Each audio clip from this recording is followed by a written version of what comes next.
has not helped us. Structure has not helped us. Structure has taken away power from us. Structure does not have electricity. Structure is killing people. Structure has left us jobless. Structure has killed us. So we will be structureless. And we shall waste our votes.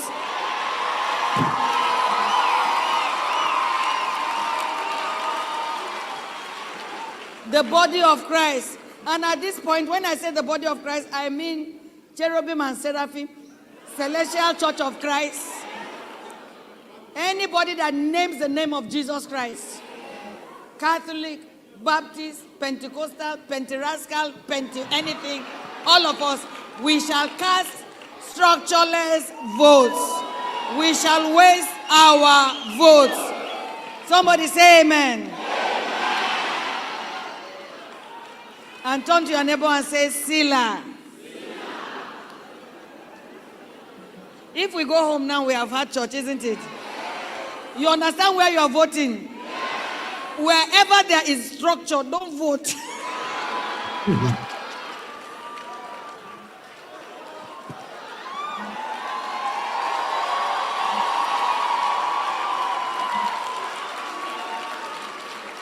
Any party that has structure, don't vote that party. But the major party that doesn't have structure, let us. I am a vote waster. Tell your neighbor, I am a vote waster. I'm going to waste my votes come 2023, and nothing will change it. Tell your neighbor, whose structure don't help. You don't help anybody. So how many of you have your PVC? Let me see your hand. Wow, you people are radicals. Stand up, let them see structure. This is structure. Hey, hey! Hey, hey! Sorosoke! Hallelujah! For the Lord God omnipotent reigns. All right, this is structure. All right, let's move on to another video because I just want to put everything through. Meanwhile, we got this one from our like Kashi. Please, can you take this? This one from our like. This is the APC youth leader in Kano State. He decamps and joins the Peter Obi movement, promises to deliver several Kano words to Peter Obi. Details coming soon. This is the beauty of democracy. I love this. I love what it's doing. Areas to campaign for our great candidate, Peter Obi. We plan to create advocacy and sensitization for the youth within Kano and the Kano Central at large. We plan to visit all Sangaya schools. When we say Sangaya schools are the Islamic schools and the Makarita Allo schools. This school, it has any school, it has 400 or 500 pupils for 1 mile. This is traditional school. This is one of our missions, to go and meet, because we have the many activities with the teacher. We want to go and meet him and present our candidate and tell him the advantage and the qualities of our leader. I'm sure most of them, I'm sorry to say, they don't have a lot of knowledge, awareness for the candidate. Also, even if you go to the village, there are many villages enter. They don't know who is going to do it. The village is going to do. Most of them, they don't know him. They don't know why. All right, my people, like I said, I just want to showcase all the videos so we can move on and eat this raw. Just hold on. We have another message here. 2019, no be waiting in the cost now. Don't go up. Not corruption. No, but it's a special kind. And so basically every year in Nigeria, we spend $15 billion. No be naira, dollars. 15 billion. Say that. 15 billion. Thank you. $15 billion on diesel generators and the diesel to fuel them. Of that 15 billion, 12 billion is the fuel. Every year. Wow. From that 12 billion, yeah, there's an estimate that about 4 billion is invisible money. So like someone will say Invisible money. Some will say they delivered 1,000 liters, Snake chop the rest. but they only delivered 700. Yeah. And then everybody who they inside go chop the 300. The money. Yeah. The They'll other. go tell us a Wow. rat chopper. Or Wow. it evaporate or something. But $4 to $5 billion a year is stolen through that process. 4 billion that's stolen every year could add another 4,000 megawatts to the grid every year, which would double our capacity every year. So in But some people no go agree. no, So we get wahala for our hand. and we've been doing this for 10, 20, 30, 40 years. And now we have the worst power sector in the world. Nobody wants the power sector to work, because if you fix the power sector, nobody will Then this chop that money no go And come this money again. go just Yeah. disappear. And this is private sector, public sector, social sector. But everywhere. for how long? I don't finish, oh my God. All right, please, let's listen to this, my people. Thank you. I once shook my mouth for this matter of election when they happen, when one share for Nigeria, I say 2023. Me, I not be a young man. I be elder by age. So now London I dey see wetin dey happen for Nigeria. And I want tell papa, mama, children when they house now when supposed to dey school.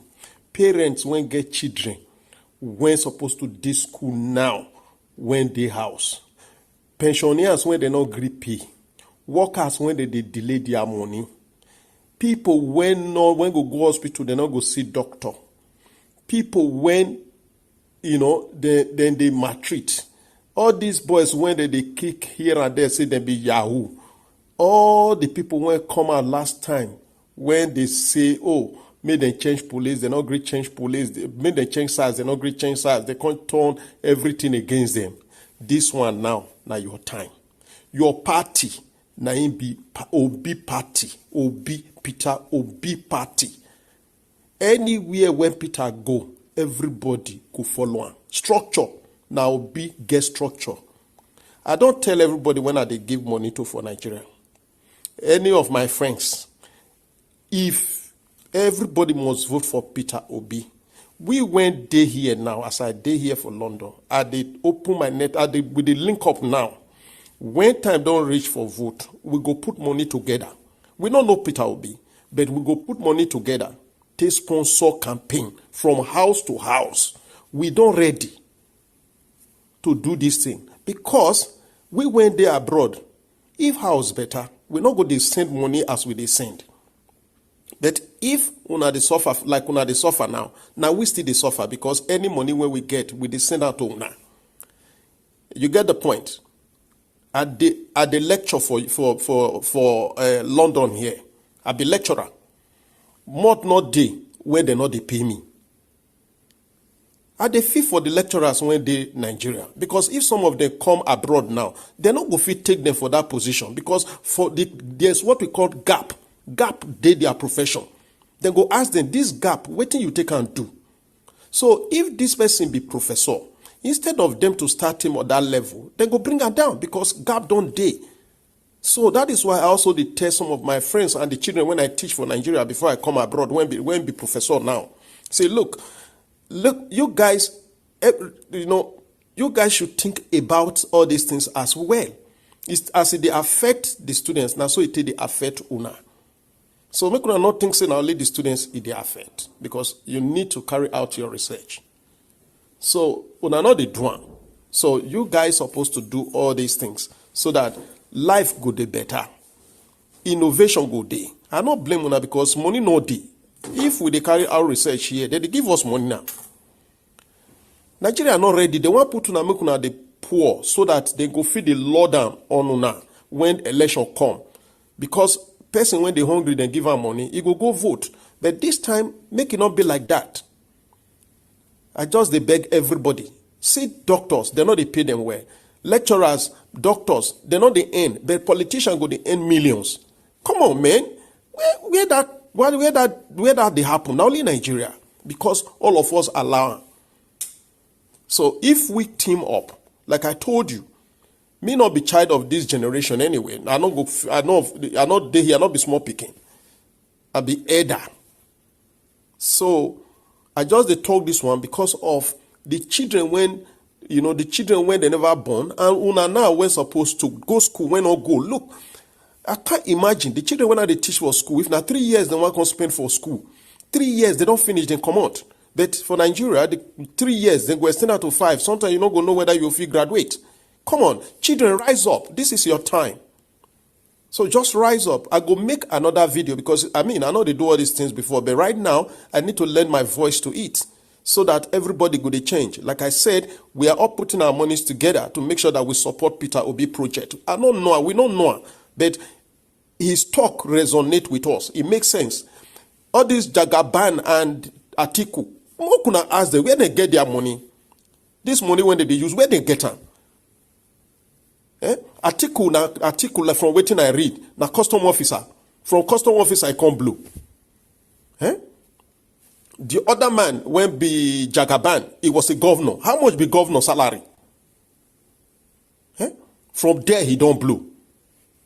Come on, trace these people to their background.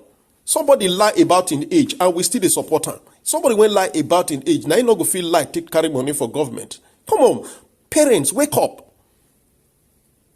They pay me, So I'll go speak more again. So if you get these clips, I beg, share them with people.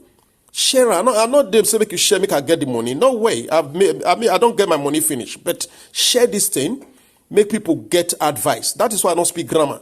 Make people, mama where they village. My own now be say during election, we want to put money together. This one not be say campaign outside. From house to house, from village to village, from town to town, from city to city. We are ready. Some of us, they even plan now to come Nigeria. You get the point? We are not going to the south. We are going to the north. So that the northerners go get sense. They follow this project. Yeah? So I wish you all good luck.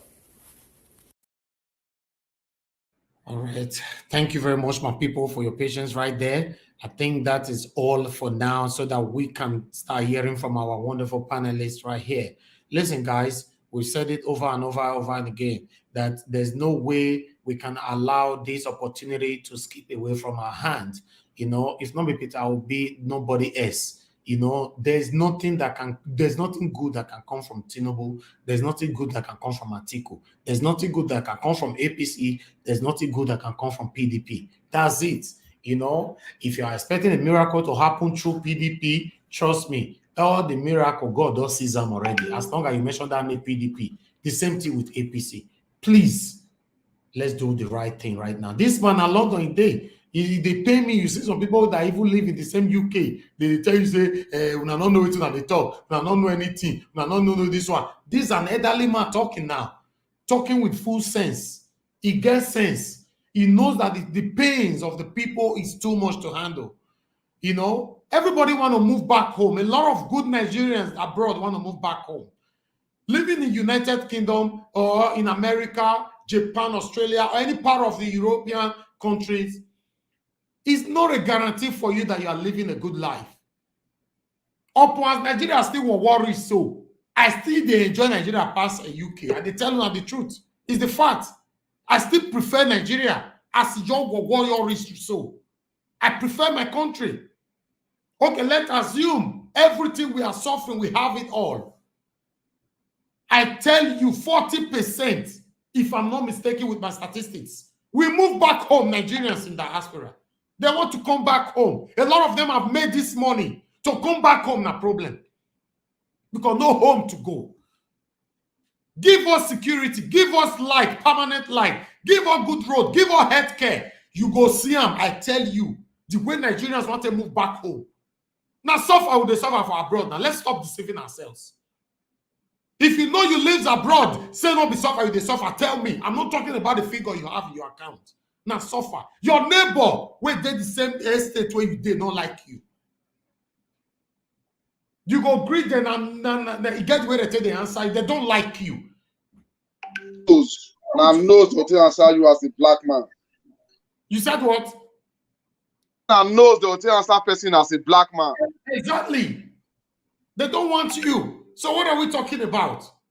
So please, Let's stand for what is right so that all of us will move back home. And let us start referencing that, oh, I used to date UK, oh, I used to date America, I used to date Japan. Let's come back home. You know how many Nigerians have died abroad? Their dreams when they were traveling is to go there, make some money, come back home, build a house, move back home, and live a good life. As I speak, so many of them don't die for abroad, they bury them for abroad. The suffering is too much, man. Let's say it how it is.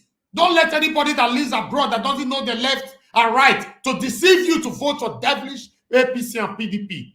You will regret it. I'm telling you, and it's a promise. If these people win, I pray God should give us long life and good health.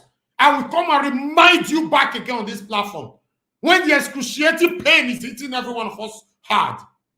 Let's say it how it is, man. Thank you very much, Mr. Israel. I told you we're on the screen. Talk to us, my brother. How are you doing? Thank you very much, concerned citizens around the globe. I'll sing one song for you because they said we don't have power.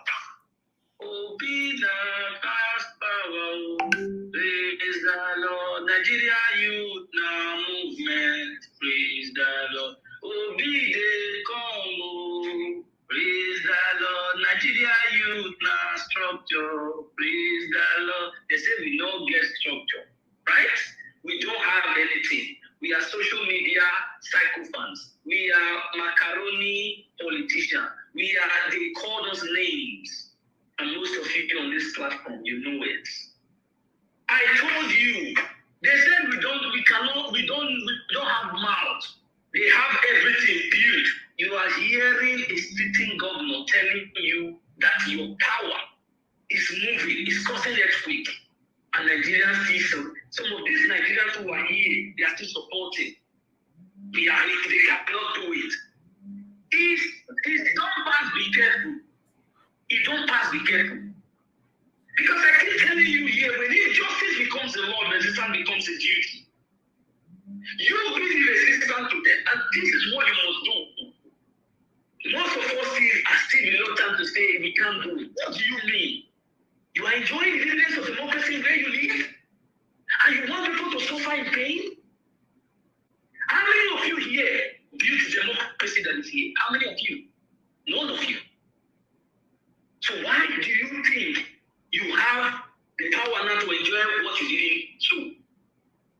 Why can't you build yours? Please, I'm begging all of you. Let us join hands together. Stop fighting your brothers and sisters. They are not the problem. But these people who are enveloped us with division and hatred, they are the problem. They are the people you must channel your energy to so that they know it's now or never. Obi is just somebody that was sent by God to come and open your eyes. He came on the national TV explaining himself. He was not only giving explanation, he was telling you facts. Go and check. And you do your own research and send me to anywhere you want to send me.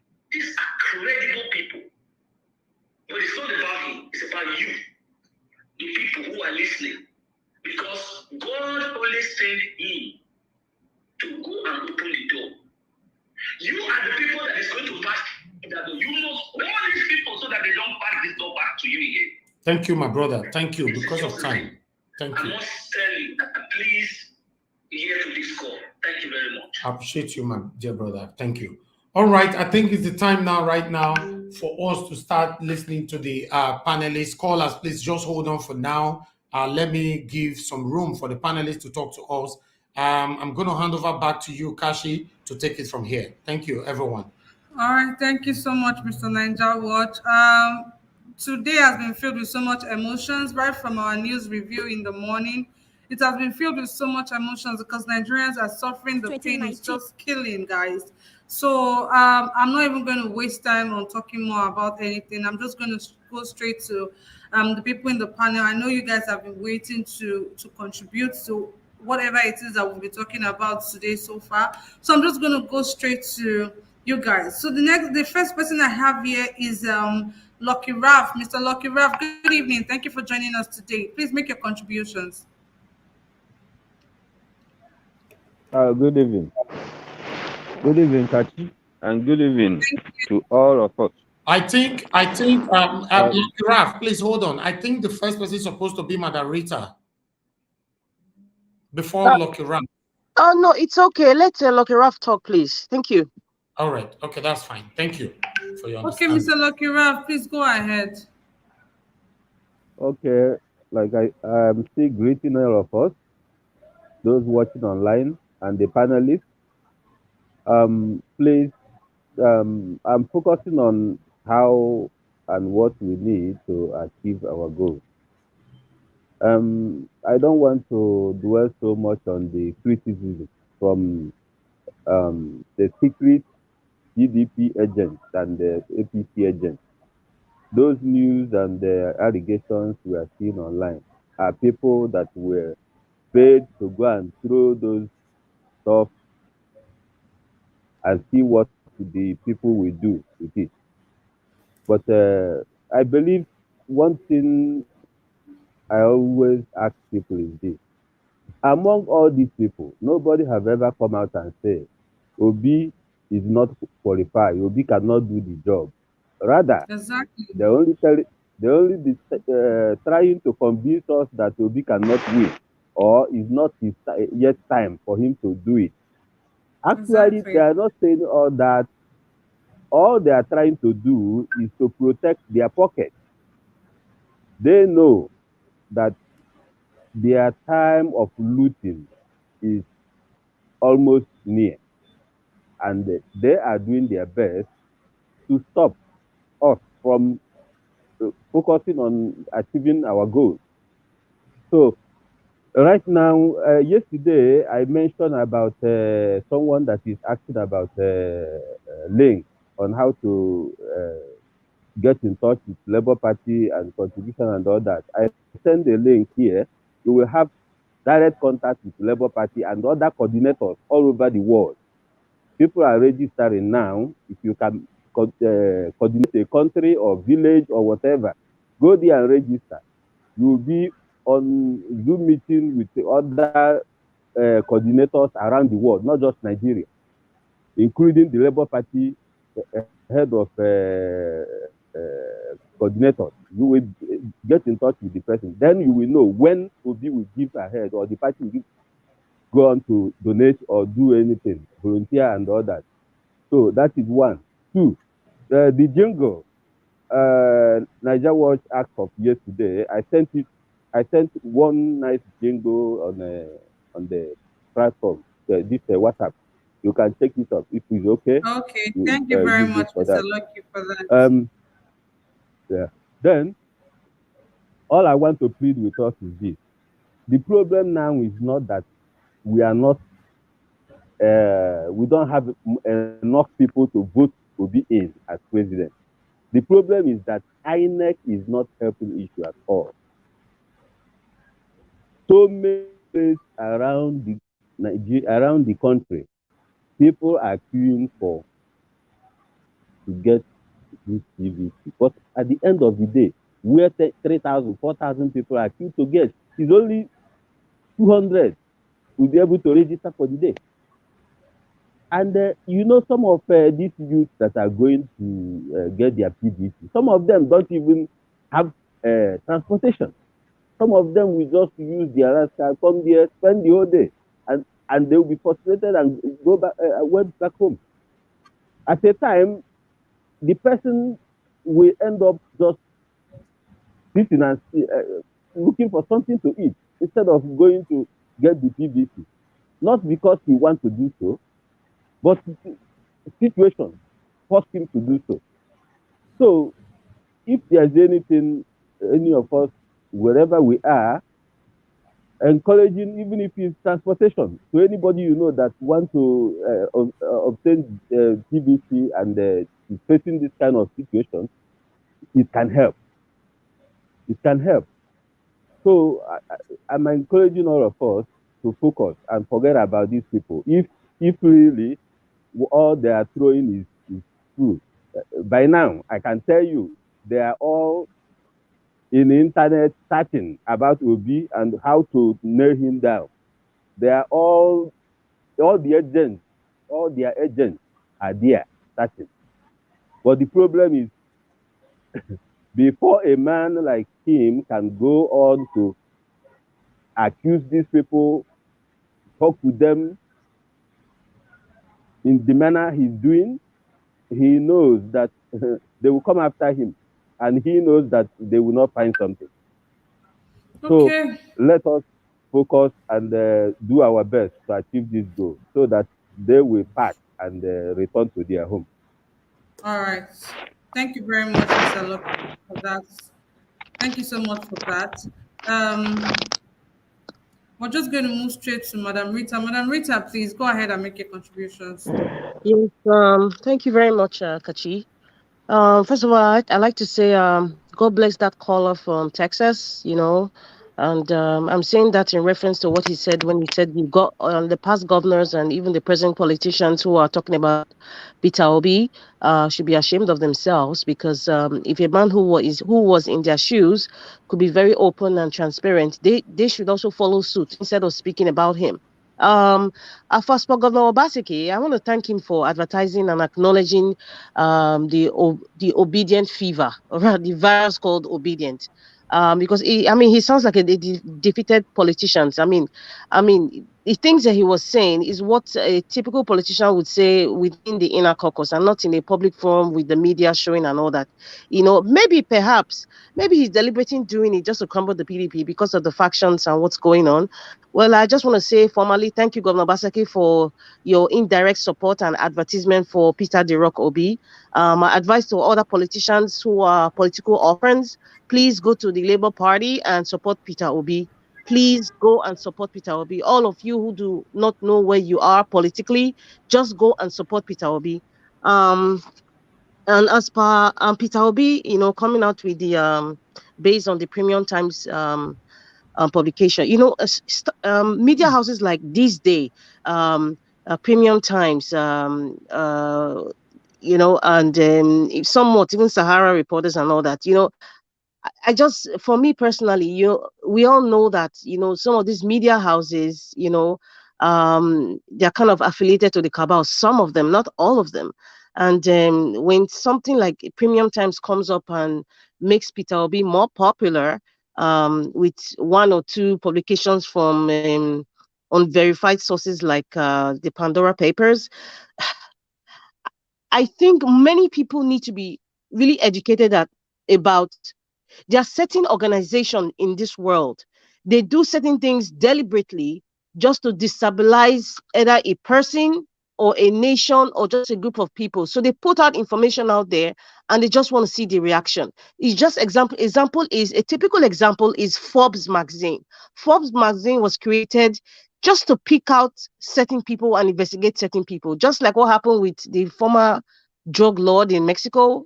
He was celebrating being a billionaire in the Forbes magazine, but that was done deliberately. So most of these media houses are used, especially when it comes to politics, or when, a country that has vast resources, like Nigeria, for example, the international bodies, all of them, they're all involved in this cartel. And at the end of the day, it's all to their own personal aggrandizement or for the interest of their own country. So and papers like the Pandora Papers, I would say they're half and half, just like the other ones, like Forbes magazine. They're all half and half, all of them. And I'm not really bothered. I don't want to talk much about what they were saying, because Peter Obi has said it all. And anybody who has any doubts, please play Peter Obi's video 5 times before you probably understand, because I'm surprised that houses like even Arise or Channels TV, they haven't called out the man at Babylon, to question him about Alpha Beta, his lineage, his education, and even his alleged drug case in the US. It's surprising that they are. You know what? I really think this is even good on Peter Obi's end, because the more these media houses are coming up, the more these corrupt politicians are indirectly making him popular or accusing him or the opposition. They're actually doing Peter Obi a favor, and I think that is the handwork of God. That is the handwork of God. So let them bring it on. Bring it on. And I'm not surprised that these evil cousins of Satan, that's what I call them, they fail to realize that the more they keep pounding Peter Obi, the more they keep castigating the man, the more they're making him popular, the more they're even bringing out who he really is to the populace. And everybody knows as, oh, this man is really who he says he is, honestly. So it's a good thing. And, in the last debate, I said something. I said, I keep praying that the spirit of what happened in the Tower of Babel happens to PDP and APC. And that is what is happening. They are going to be confused. They're going to be bringing out all kinds of stuff. They won't even know what they're doing until victory is ours. And when I mean not just for Peter Obi, it's for the entire Nigerians who want a Madam better Rita, Nigerian. Yes? Madam Rita, please, I want to ask you a question, right? Go ahead. A lot of people have been saying Peter Obi would have been a great president, but it's not his time. Is there any such thing as the perfect timing? Because a lot of people have been saying that repeatedly. Oh, he would have been a great president, but it's not his time. He would have been this, but it's not his time. It's not his time. It's not his time. I just saw it again on the comment section. I said, let me throw that question to you. Why do people keep saying it's not his time? Is there any such thing as the perfect timing? Thank you for that Those question. are the confused Nigerians. Can you please pause? I think it's rude to even interrupt. I know whoever is that person. With all due respect, sir, I'm you shouldn't sorry, interrupt. my sister. Very Thank sorry. you very much, Sorry. because you're kind of going off what I want to say. This perfect timing, and people are saying it has happened in the days of Jesus Christ.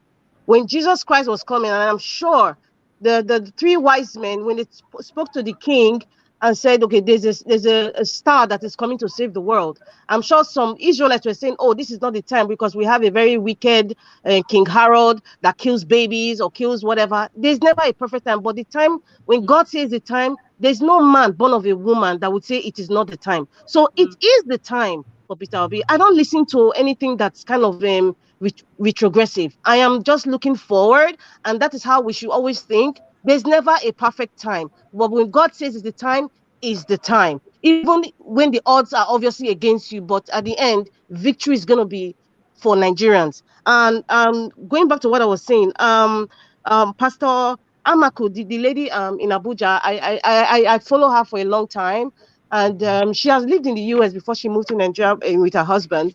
And she's a great woman, and she's one of those pastors, Pentecostal pastors, I really respect, because she says it as it is. And a lot of people don't even know that even Boss Mustafa attends her church in Abuja. In case those of you who don't know who Boss Mustafa is, please Google it. He's worked for the present Buhari government. And there's a whole lot of personalities that are in the government that actually attend her church. And it should be like a shame. Well, I don't want to call it a shame. With all due respect to the likes of Adeboye, Kumuyi, Pastor Chris Oyakilome, they have the numbers.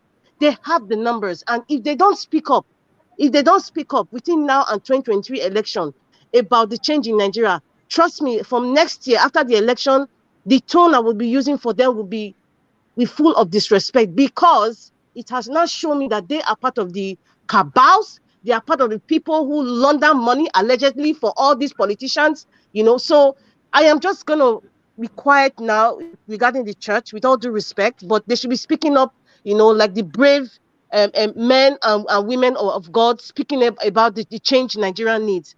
And about that man who was speaking, the white man, and Dr. Ozzy Cortez, that was talking about the 4 billion naira that's missing, every year. I mean, for the past 40, 50, 60 years. That's why I said, this is kind of relative to what I talk about, the papers like the Pandora Papers and Forbes magazine. The international bodies are involved, especially in Nigeria that has a lot of natural resources to steal from. They are involved in all these things. They're involved in information. They're involved in the money laundry. If it didn't happen for over 40 or 60 years, they're not doing it alone. International bodies in the West, they're involved. I don't want to call any country. They know themselves. They're involved in this siphony, and they are cooperating with these Nigerian leaders, to take money out of Nigeria. So they're all involved. It's a cartel. They're all involved in it. And from generation to generation, it's just there. And that is why this time the Lord has brought somebody like Peter Obi, by the special grace of the Almighty, by the special grace of our ancestors, by the special grace of the people that died at 2020 in the toll gates. Peter Obi will come to Aso Rock. He will be there by the special grace of God. Thank you very much. All right, thank you so much, Madam Rita. We're going to go straight to Mr. Igbe. Mr. Igbe, please make a contribution. Is there any such thing as the perfect time for Peter Obi? Since people are saying he's a great guy, he's a nice guy, he's a capitalist, just like what Ned Nwoko said, saying Peter Obi would have done better being a minister of economy and things like that, but this is not his time to be president. Is there any such thing as the perfect timing? Thank you, my sister. Good evening to every one of you. Good evening, the viewers. Good evening, Sister Kachi. Sister Rita, I'm sorry for my interrupt before. It's just like the way he has, in my heart. Good evening to every one of you. Good evening to the comment sections, people. You see, to your question, my sister, as I said before, they are the confused Nigerians, or they are the beneficiaries of this, this faulty system of government in Nigeria that we are facing today. I want to draw our attention to something today that some of us, that is coming to this channel to hear our views or to participate to participate in the broadcast. Some of us have brothers, one way or the other, have people who benefiting from this system. So when we are coming to speak, we always speak in the beneficiary grant of that our relative. Why will you say that it's not the time of Peter Obi? That means you are telling us that a Nigeria system of presidency is an hereditary system of presidency that it is turn by turn, that the way Tinubu said it. Tinubu is not afraid, to come out and said he install vice president, he install president, he install governors in the state. So these people who are saying this word, they are one of those people who are benefiting from this system, fighting for their stomach infrastructures. So they will always, saying something like this. So for me, it's the frustrating people or the people who are benefiting from this system of government. So that is the people that is saying this thing. If not, I don't see reason where they will be saying that it's not the time. What that meaning when Nigeria has finally collapsed, like South Africa, or will be put in prison like Nelson Mandela. I don't know. Is it the time that we become for him to become a president? So it's either they are confused or they remain to stand in Egypt, because as I always said, some people want to really remain in Egypt, because when the history of the Israelites were moved from Egypt, they really left some people in Egypt. So that is how this movement is. We are going to leave many people in Egypt, and some people will remain in the fence. We will later give their hand, say, brother, come down from the fence, or sister, come down from the fence and join the moving train. So that is for that. Then come to the video that we just saw that Obaseki just speak. Listen, I said something before in this broadcast that Obaseki is a very intelligent man. He's a very wise man, like a serpent. Are you getting it now? Because Obaseki understand very well that this same system of movement was the one who brought him to office for the second tenure. So he understands the kind of power in movement like this. Because before Obaseki, it was 4 days to APC convention, for the permanent convention, before Obaseki decamped from APC to PDP. It was 3 days or 4 days PDP convention when he decamped to there. And when he arrived there, they give him the position of the flag bearer. And when he come general election in the state, he win all the whole state. All the whole local government, because he have seen that this system of movement was the one that brought into power for the second time, undermining what he's doing right now, which I'm looking in the other side. But the fact is that what he's just saying right now, he know what is happening. And the kind of crisis that PDP is having right now, of choosing person of Okuwa in position of Wike, where 19 people already vote Wike to power, to vice, and overnight, before daybreak, the chairman of the party went to, single-handedly fish out Okuwa to become the vice president, running mate to Atiku. So all this crisis is already in PDP. So the Obaseki see all these things. That is why you're using this medium to advise PDP that listen, these people are now they are not cared about any party like PDP or APC. Their movement now is for Obi. That is why he said any house you enter, they always hear obedience. So in other words, we are looking for solution. We are looking for somebody that will pick us away from where we are now, and which the whole thing has been open to every political party. So Obaseki is speaking right now for PDP to prepare themselves, for them to resolve their issue within themselves. And I believe that God will never allow them to, because what happened in the Bible when God used, for how many men of a war fighting against themselves till they reach where the main war is. Before they get to where the main war is, it has already remained few people. So, Mr. Ibe, yes, ma'am. let me ask you a question, please. Thank you. Because you are referring to Obaseki's video, right? He Yeah. made a statement and he said, if PDP do not make the party attractive, there will be problems. But I don't understand, what does it mean by making the party attractive? Now, it's an advice, making the party attractive to the member, because it happened in Edo State. When Obaseki, were ruled out from APC, when they disqualify him, there are 100% of APC members. They did not decamp away from APC. They still remain in APC, but on the ground, they were working for PDP. So that is what is going to play in PDP general election. Because of what happened in this Okowa and Wike issue, many members of PDP, especially in the South, and Southeast, they will be on ground, remain in the party, but still working against the party.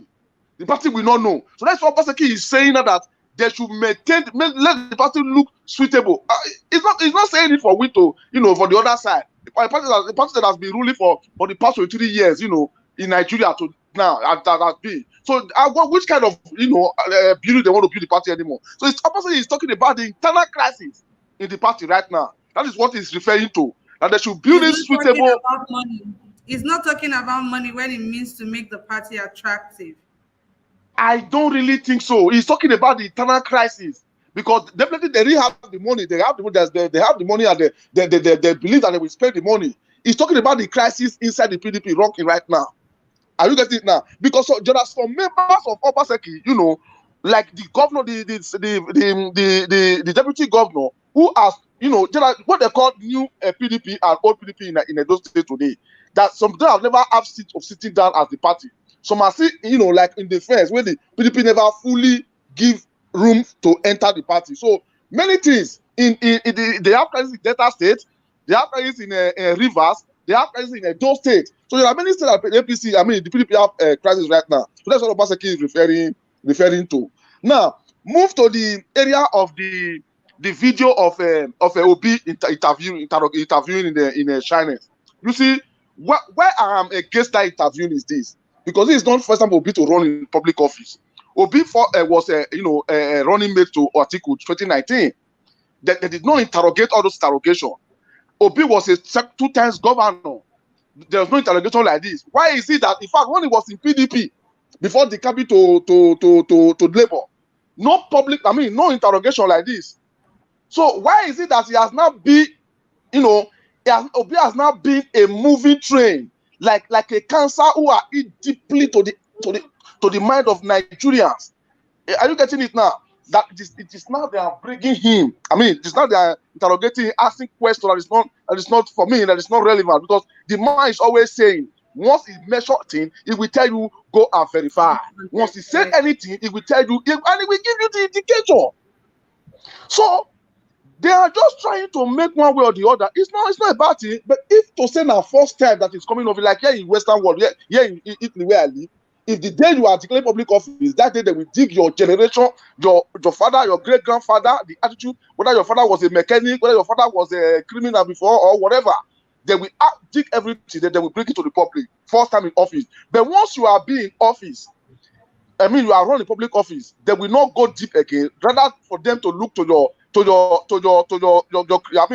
past record, that which we have in Obi past record in Anambra State. A governor that has governor a state is enough to give credit to his past system of government. Now go to the one of that white man, talking about billions of naira that they are using for subsidy. This is the money of subsidy that man was talking about to subsidize fuel for us, because we know well that Nigeria's system of a subsidy is a fraud. So this man has revealed to us right now that 4 billion is just a money that is being invisible, like the money that they used to pay ghost workers. They will say that these people he was working, this company is so company, and at the end of the day, the company is not on grant, and money will be paid to the account of people, like what happened in what they call in Niger Delta, commissioners of Niger Delta, when they were siphoning money to individuals' account, companies that is not in exist.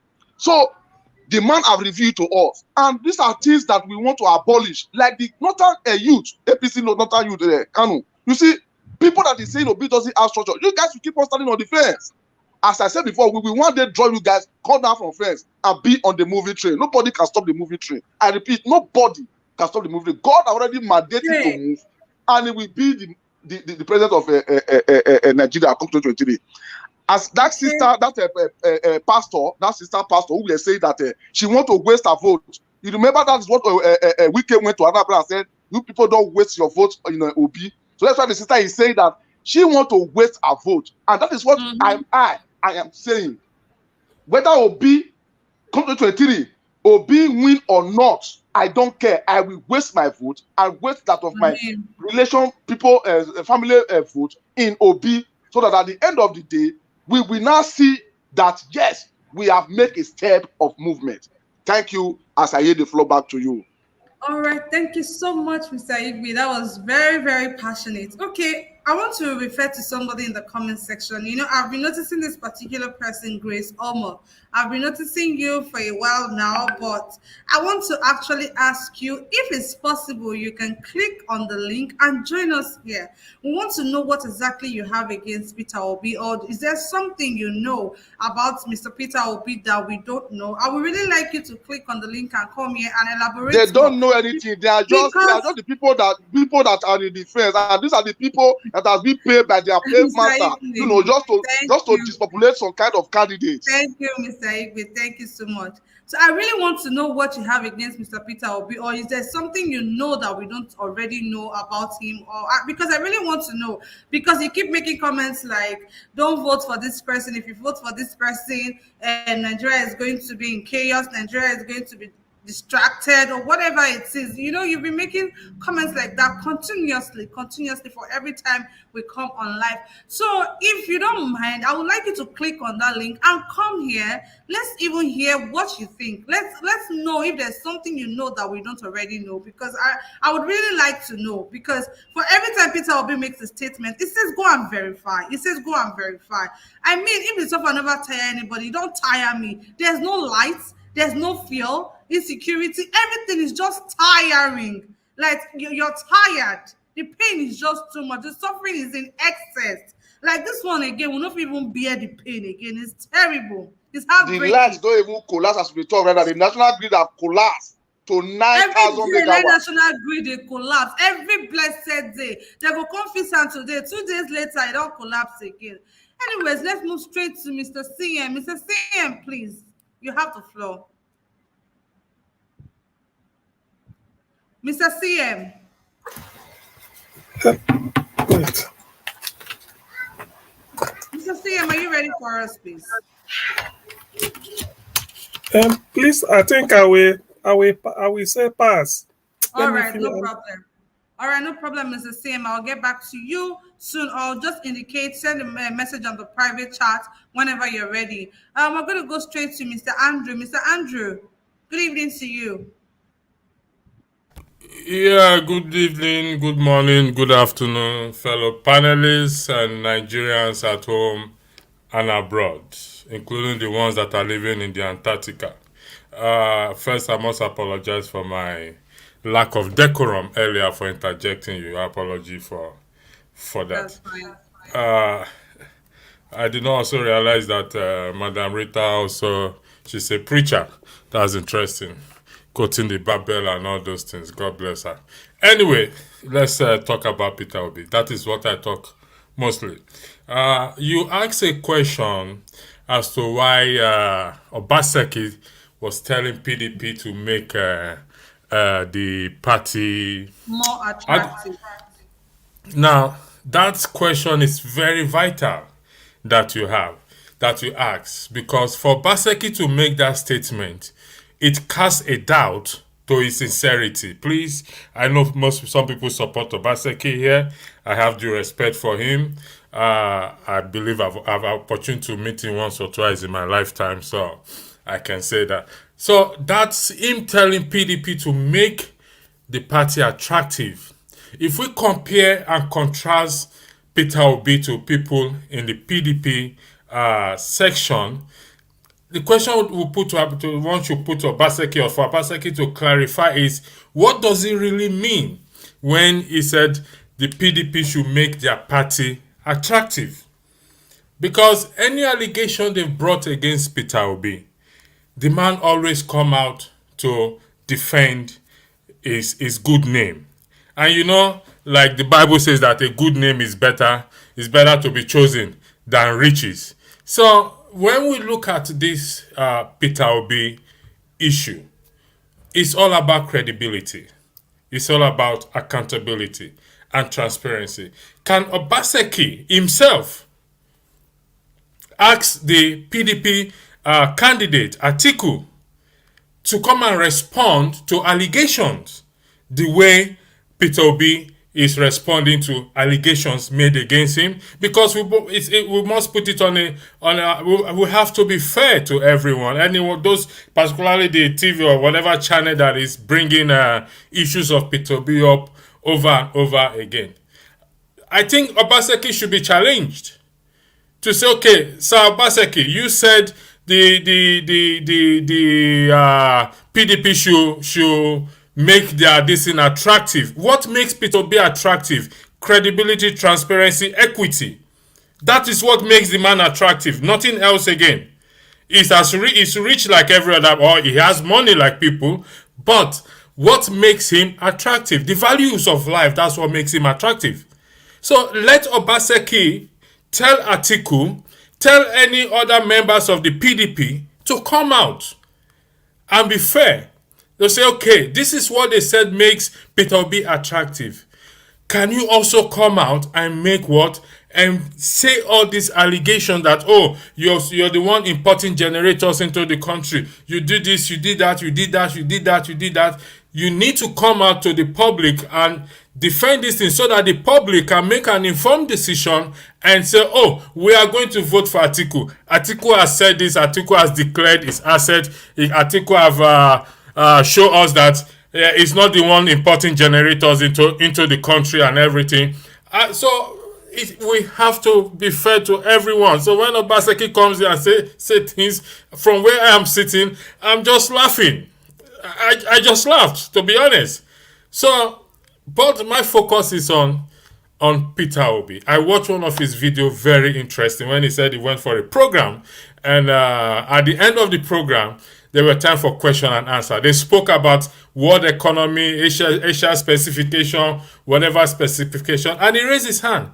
He said, sir, you never spoke about Africa specification. And the man said, meet me after the program. And I believe some of you must have watched it. He said, you need to give people hope. And that is what Peter Obi is doing. He's giving us hope. But not a dangerous hope, a good hope. And I want to appeal to Nigerians listening, please. There's nothing more you can do than to get your PVC and go vote. Get your PVC and vote. For once in our life, let's vote with our conscience, not with our stomach. Andrew, I don't even trust people's conscience anymore, right? You have to give them benefit of doubt. We have to put the word and make them understand why they have to vote. Why? We have to make them that is the conscience. That is the conscience. Let me tell you something. I have a program I'm going to attend on. But let me share something with you, because it's no secret. I teach. I'm a teacher of the Word of God. Do you know Judas? Every one of us know Judas, that he betrayed Jesus Christ. But the issue is not about Judas betraying Jesus Christ. The issue is not about Judas collecting the 30 pieces of silver that he collect, because he returned it. The issue is about Judas said, I have betrayed an innocent, I have shed the blood of an innocent person. So when you sell your vote, that is exactly what you're doing to unborn generations that will come. So we need to understand that it's at the end of the day, it is about what? It's about our conscience. Because if I sell my vote because of my stomach and not because of principles or conscience, what am I doing? The innocent people that are yet to be unborn, even the ones that are alive, I have already shed their blood, because the person I'm selling my vote for has what? Has no benefit. Does not have them in their heart. So we need to weigh this thing properly. It's all about conscience, not about stomach. Because today, whatever you take today, you will go to the toilet and you will flush it out. Judas returned the money he collected to betray Jesus Christ. The money you collected will finish one day, but the suffering after it will not finish. And like I think Rita mentioned about pastors who have not weighed. Listen, I will not place much hope or emphasis on them. I have my personal reasons for that too, because with due respect, they contribute to this poverty mentality that we the Nigerians Christians are right now. Because like I said, I'm a teacher of the word and I can defend anything I say. So they're not concerned about that. But they forget that it's the same country. I normally ask people if you're a Christian, you are on this platform, I always challenge them with one question. There is no electricity in Nigeria.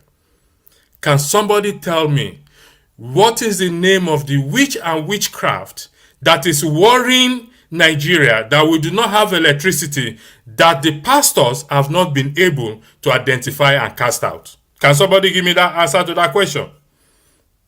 There's no answer to that question. There's no answer to that question. There's no witches that wish that holding electricity. There's no witches. So this one is not. So you can see where I'm coming from. We have to be. You know what? Jesus Christ did not use internet, did not use electricity. He used human factor to spread his gospel. So if these men of God are saying that electricity, I'm not saying that's what they're claiming, are saying that electricity or YouTube is not okay, then let them stop being on YouTube. Let them stop using electricity. Let them stop even using generator. They spend money, thousands, millions to buy diesel, and none of them will come out. I know few came out, and I respect them.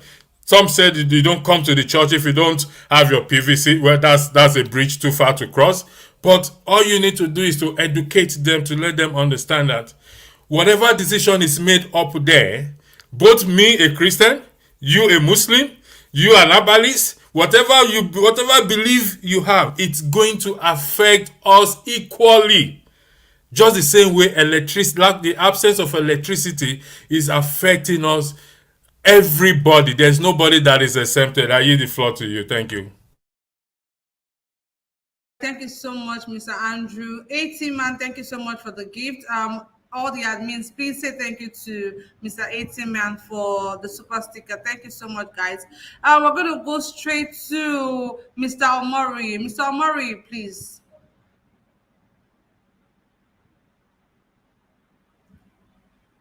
Kaji, can you hear me? Yes, yeah, can you hear me? Yes, we can hear you now. Yeah, my pleasant greetings to my fellow panelists, our viewers across the globe, my wonderful audience, and those on the comment section. I want to go straight to a lot of videos were played. I don't know how much time I have to touch on each of them. Number one is Obaseki's comment. The second one is accusation of mainstream media for perpetual and a series of interviews by Obi. Confusion in PDP and APC. And I think that is all I have here. If I have time, I will dwell on the woman of God, that was trying to do, that did exactly what the man could not do. There's a saying that what a man can do, a woman can do better. I'm not surprised. So I want to go straight to Obaseki's comments. I want to reveal some vital information today for those that a lot of people have reacted differently, which is good and very useful to us. I want to reveal something secret to you because nobody can accuse me of anti-party. I don't belong to APC. I don't belong to PDP. So I have the free will to express my view as a concerned citizen and as an adult. So even if I'm in APC or PDP, you don't even have the right to accuse me of any anti-party. If Obaseki as a governor could do what he did, I think I have a great opportunity to do more. I want to say it's a kudos to Obaseki. Whether you might not like him as a person, whether you like him or not, only a few politicians, only a few, 1%, or even you might not find them anywhere, that will have, especially in the Nigerian scenario, that will have the guts to come out in public forum to address their own party, just the way Obaseki did. I think it was being honest. There was nothing far from the truth. All he said was a signal. He was telling them, like the fall of the yellow leaf is a signal to the green one. I want to also reveal to you today that Obaseki, by proxy, was even the first person to go to Labour before Peter Obi. A lot of people might question this, but if I have time to elaborate on this, you get the better understanding of what I'm trying to say. If you look at the crisis in APC and PDP, there was a forum when the national chairman of PDP came to Edo State. You could see the reaction of the deputy governor, Philip Shaibu. We are tired. We are tired. My principal, we are tired. You could imagine a deputy, confronting his principal while sitting down on the same forum. So, I want to tell you today, if there is any state, Labour will win. There is any state, Obi is wasn't stronger. If there is any state, I'm sure, very, very short of victory for Obi, not even in Anambra, it's Edo State. I give you my statistics. Number one, all the primaries held in Edo as I speak to you, from the House of Assembly to House of Representatives to the senatorial primaries, they were all parallel primaries. As I speak to you, mark this word today, PDP may end up not having candidates for those offices I just mentioned above. That is what Obaseki is referring to. The Zamfara issue, the Port Harcourt, the Rivers issue. There may be a repeat of those areas not having candidates for the election as far as PDP is concerned today. And I also want to shock you, like the good comrade will say, do you even know why they are doing all this? We pray. I think I see the hand of God in everything that is happening. It's not about Obi, it's beyond Obi, it's beyond the people. I see divine intervention in what is happening today. When people have cried for too long, when people have prayed for too long, I think it's a word of God answering our prayers. As I speak to you, there is an easy calm in both PDP and APC. It's no longer business as usual. They are jittering. What is happening right now is affecting them. It's touching them to their bone marrow. And I give you another secret today. As we speak, why they line up their candidates, House of Assembly, House of Rep, senatorial seat in Edo State, I don't want to mention them here. Some big politicians in Edo, the owners of PDP in Edo, they also line up their candidates already in Edo in Labour, as I speak to you. In my local government, for example, we have a House of Assembly member, candidate in Labour Party, and that is who we're going to vote for. All these things were prearranged before now. People like Obaseki and co, sorry to say this, some people had the vision, to foresee, to look beyond the ordinary, like the crisis was not coming to an end. Don't forget the Wike and Danobi faction on one side, and the Obaseki and the deputy faction on the other side. There is no hope in sight for resolving that crisis. As I speak to you right now, I'm not sure they're going to feature their candidate. And they had the wisdom to also have their their candidates as substitute, as alternative in labor. So, if there's anywhere, people are saying there's no structure, there's anywhere, I repeat, where labor has the strongest structure as we speak, it's at those states. They don't only have so some people at the corridors of power are already romancing with labor. I tell you this one on good authority and without fear of favor. You know, this is not the word of Nigeria word. This is my own word. So I can be questioned for it and can be I can be answerable for this. So as I speak to you right now, Labour has candidates actually warming up for House of Assembly, House of Rep, and the other day, don't forget, I also told you, there is a sitting senator in Edo State that's already in Labour already as we speak. So if there's any structure of Labour strong anywhere, it is Edo State where the structure is stronger. You know, for people saying, trying to cast aspersion on the person of Obaseki or otherwise, for lack of understanding, that is the true position, and only a few governors will have the gut to do that. What kept Obaseki as deputy till now was the intervention from the national body of PDP, the Iyocha factor, and the article factor. So look for the other side, the article, the Wike and the Danobi faction, they will have been gone to Labour even before their convention. Weeks or months before their convention. Arrangement was already made to leave. So what was keeping them was the national body was like, calm down, we are here for you. We are going to reconcile. Everybody will come together. So the Wike and the Danobi faction was like, we are not ready to play ball. We are not ready to reconcile the old PDP with the new PDP. We cannot change our executive. We're going to fight to finish. That was exactly what governor was referring to. It takes courage. It takes foresight. It takes credibility. It takes doggedness for a city governor of PDP to talk like that. Don't forget, the Edo delegates could not vote in the PDP convention because of their crisis, because there was a court ruling. You know, there was a court injunction to that effect. If they had voted, it would have been nullified. So they did not vote. They went to Abuja. They were just, spectators. They were not actually participants. So that being said, I think I've made a lot of emphasis on that area so that people will understand the true position in Edo State. By sheer grace of God, the person representing my constituency in the Edo State Assembly is going to be a Labour candidate. That is the candidate we are working for. And as I speak to you, Edo State is the only area where people are already donating money, even when the ban of donation has not been lifted. We're already getting secretariats, for those that feel they don't have structure. And the only people I pity most, no, I don't want to pity them, I sympathize with them. It's still some of our brothers and sisters who come on the platform to say, I select their courage was owning up their PDP, their APC. But my question to them is, you say when the time comes, when Mr. Jimo made reference the other day, when the time comes, when campaign starts, we're going to see them. We are waiting for them because we don't really know what they're going to tell us that we don't know about PDP and APC. I don't know where they're going to bring their campaign from. I think they'll go to Moon, maybe, and script their campaign. I don't think what they have to, I don't know what exactly what they want to tell Nigerians that they will still listen to. We are tired of, it is clear to the blind, and it is obvious to the deaf. It is audible to the deaf that people don't want PDP and APC no more. If a state governor, a city governor, he could be accused of anti-party activity. Nobody does that in Nigeria. You know how dirty our Nigerian politics is. And you also look at the campaign in Ekiti.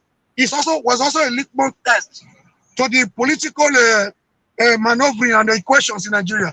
You saw the Tinubu and the governors coming to rally around their candidate.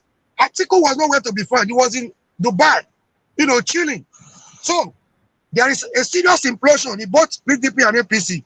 Our prayer is that they are not able to reconcile, so that we see the hand of God working for us all, and Obi and any other better candidate apart from APC and PDP coming on board. This is a movement. It's not about Obi. This is the people's movement we have been yearning for.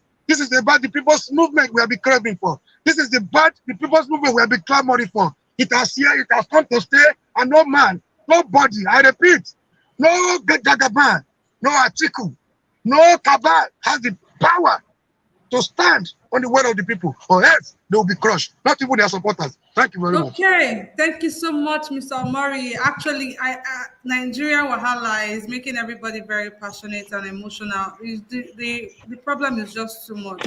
For a country that God has blessed with so much resources, yet its citizens suffer as much as we do. It's very painful, guys. It's really, really painful. We're going to go straight to Mr. Godson. Mr. Godson, good evening. Thank you for joining us today. Please unmute your mic and make your contributions. Hello, good evening, everyone. Nice to be here again. Right, lots of people have made lots of comments so far today, and it's really unfortunate how things are beginning to develop. But if you remember, yesterday I made mention of the fact that as we get closer to the election, these attacks from left, right, and center is going to carry on. It's not something that people should just develop like a thick skin and be ready, because people that are used to how Nigeria has been going, people that have been benefiting, they're not going to go down without a fight. I mean, because there's some people that this is all they want. They want the country to continue the way it is, because if it continues like that, they will continue to steal. They'll continue to keep money for their 10th generation, because some of them, even if they stop stealing now, their 4th, 5th, 6th generation after them will not suffer. But it's not enough. They want to keep for their 10th generation. So these people are going to fight. They're not going to give up power easily. That is why this whole campaign is going to involve people really giving their all, whether they think it's going to work or not. And I think this strategy that they're coming out with now, where they're telling people, oh, it's better he becomes the minister, oh, it's too early, oh, all these are rubbish. If they say the man has no structure, he cannot win, why don't they leave him alone? The reason why they keep making all these comments is because they are worried. Why is nobody talking about all the other parties? The other parties in this... Nobody is actually even saying, they're not even saying he's not fit, right? They're not actually saying, oh, he did this, or he did that, or this is what he did, this is what... They're just saying that it's not the right time. That's why I treat that question to Madam Rita, asking if there's any sort of... It's good for him, it's good for him, it's good for us. It's good, the publicity is good for us. That's what they're trying to say. That's what they're trying to say. They're trying to discourage people. You know, what they're trying to do, they are seeing the power of the movement. I mean, for a governor, all these other governors are not talking, all these other people are not saying anything. They're all seeing it. They're all seeing it. And I think what I think people that support P2B need to really watch out for now, if there's a way we can begin to get across to people that are close to this campaign, or people that are close to the corners of those that are involved in this campaign.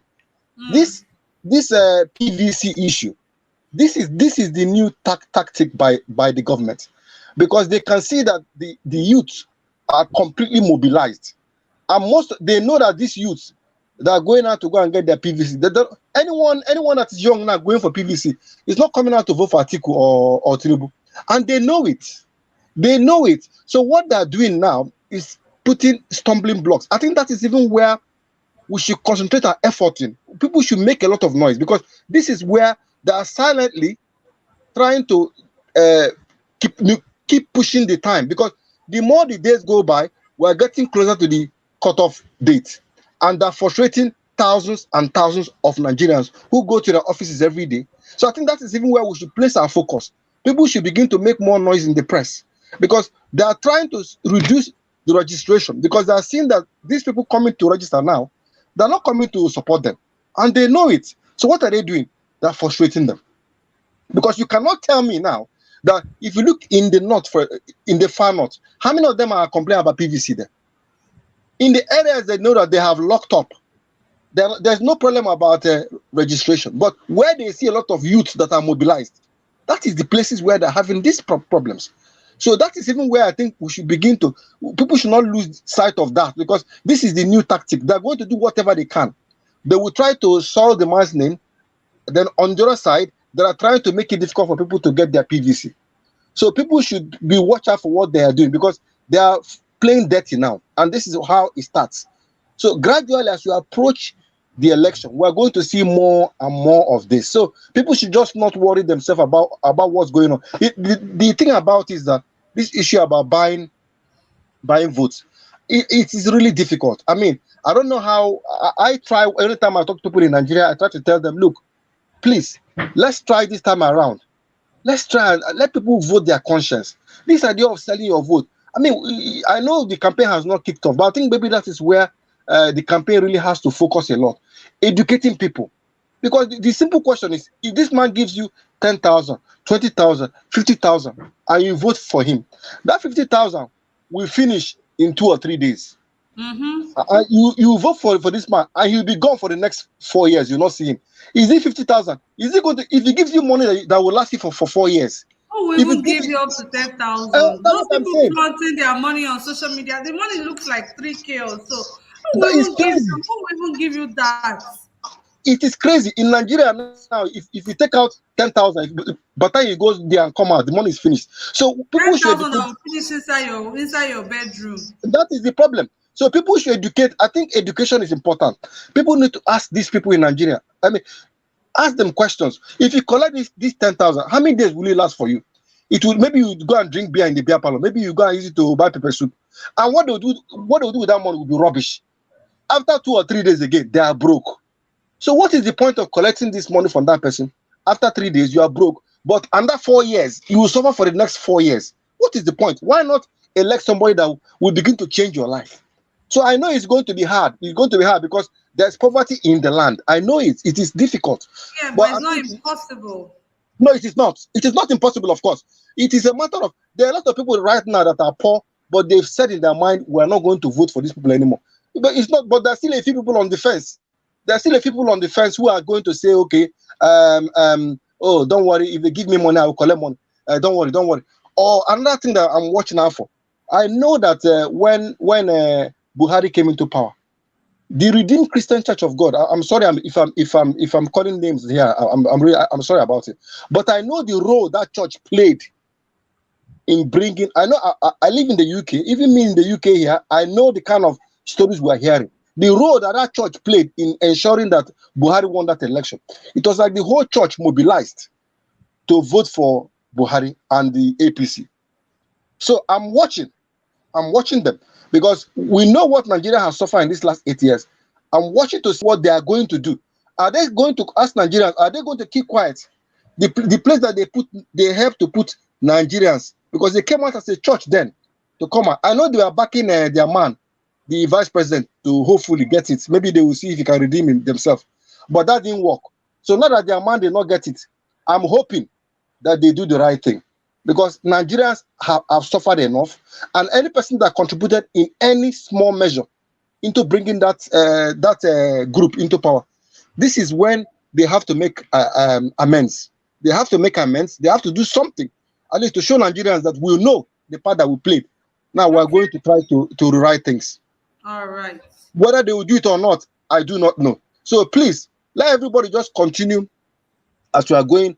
People that want change in Nigeria, people like us that are living, we're living outside. We're not affected directly by what is happening. But the mere fact that if you go to Nigeria, you are not safe.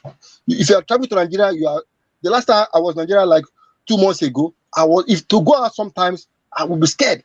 If you want to go out, you go and get a very old vehicle, so that the one that they even have to push, so that people will not know that you are around. You'll be hiding yourself. I mean, how can somebody be living like that? You're always scared. A country where there's no peace, nothing. It is terrible. So please, people should just carry on. Carry on, so that we hope that at the end of the day, they will try to discourage us. Yes, I know. They'll keep telling us that. Mr. Godson. Hello, Mr. Godson. Are you there, please? NEPA don't say light. Okay. I think we lost. Well, don't finish for generator. I don't know what happened. I don't know what happened. I just got paused, but it's okay. I finished anyway. Thank you very much. Thank you for your time. Thank you very Thank you. much, Mr. Augusta. Thank you so much, Mr. Augusta. And say for don't finish. Nobody they take life for UK. Or now UK now, Mr. Augusta. Nobody they take life. Anyways, I just want to make a reference to what Mr. Godson said, right, about people voting for their conscience and all that. And I want to refer back to when I told Mr. Andrew that sometimes I don't even actually believe in people's conscience anymore. What we really need to do is to educate people and sensitize them even more harder this time around. I don't know if I've mentioned it on this platform. Some time ago, we all know that, they closed down the adoration center of the Mbaka Church in Enugu State. And the members came out to protest. And people were protesting, shouting that the Archbishop should go because the Archbishop was the one who, created the order or made the order, told them to shut it down, the adoration ground and all of that. So people came out and they were protesting, saying Onaga should go, Onaga must go, Onaga must go. So there was a journalist, a lady who was actually covering the all of that, and she called one person in the crowd and asked her, why should Onaga go? Church closed. She don't know waiting to talk. Like she doesn't even know the reason why she's protesting. They just follow the crowd, and this is what is happening right now. In Nigeria today, that is what is happening. Yes, this is what Many is people doesn't happening even right know. now. Just be saying, talking. We have to keep doing it. Please, I'm begging everybody. This is not the time for us to get tired. This is the time for us to fire even more. Imagine somebody is protesting and they're asking you, why do you want this person to leave? And you don't even have any reason. You don't even know why you are there. You are just shouting because other people are shouting. Like, is that not madness? So this is what is happening right now. Somebody can just come somewhere and say, vote for this person, and they just see other people shouting, they might just follow. So we have to really sensitize these people, make them understand why it is important for them not to behave like this, for them to behave like that. We have to make them understand. So we can never get tired of preaching. We can never get tired of talking. We can never get tired. I don't know how many of you watch our live stream this morning, but you have to go and watch it. People are in queues, 5 hours, 6 hours, 7 hours, no fuel. Until now, nobody has come out to tell us this is the reason why you don't have fuel. We suffered this few months ago, and right now there's fuel scarcity again.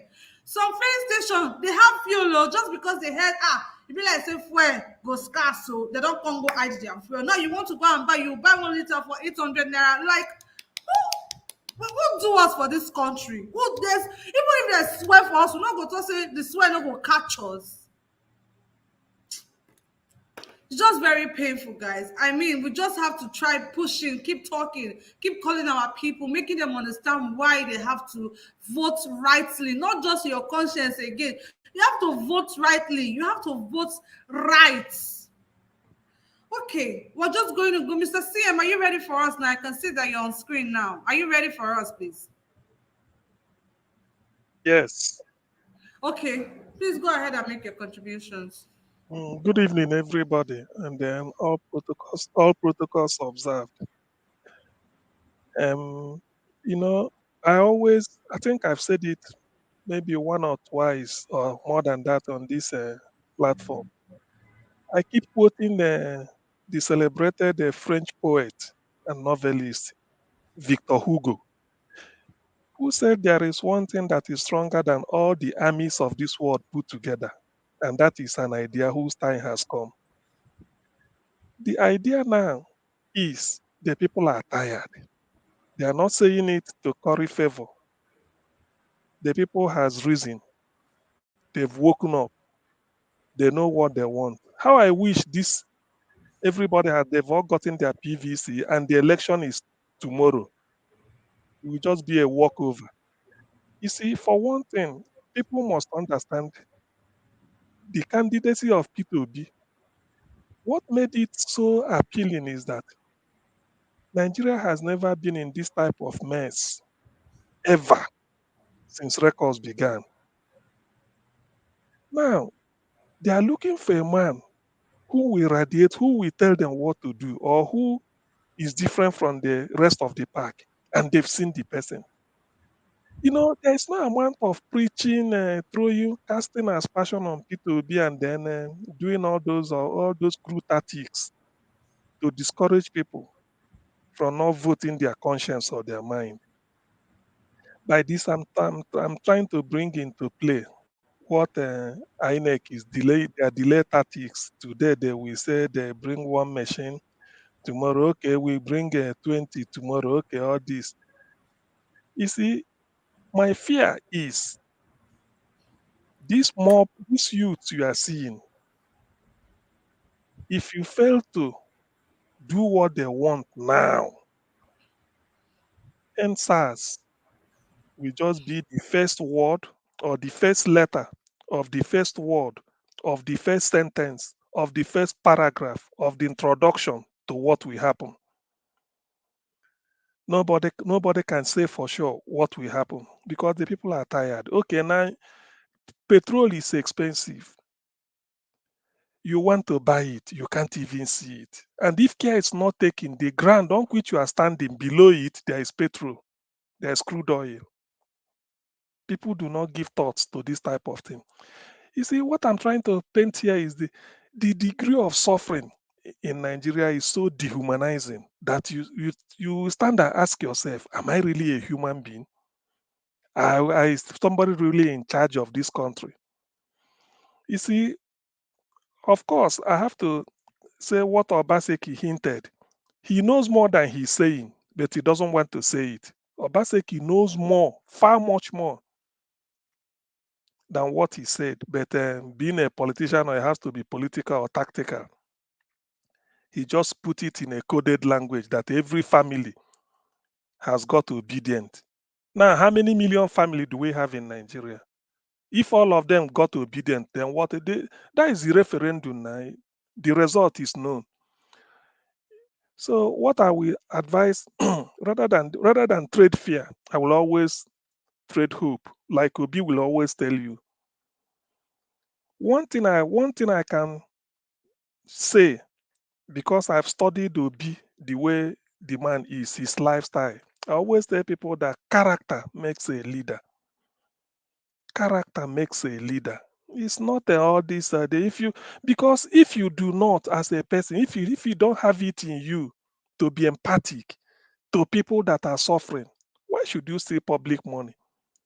The fear of this ruling class is that if Obi gets in, don't be surprised that Obi may revoke all this crude oil license and decide to give it to universities. I know the type of thing the man will do. He might say, okay, every federal university in Nigeria will have a crude oil license. That is direct because he believes in, so that he will have the impact he's talking about.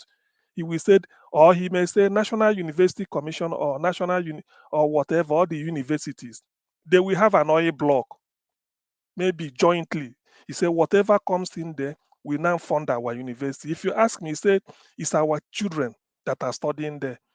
In Anambra State, P2B gave money to private schools, private secondary schools, to private, even if private universities that are not even owned by the state government, even to federal, like Nnamdi Azikiwe University, a federal university.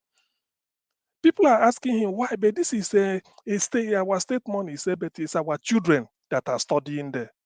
Can you be that type of proposition?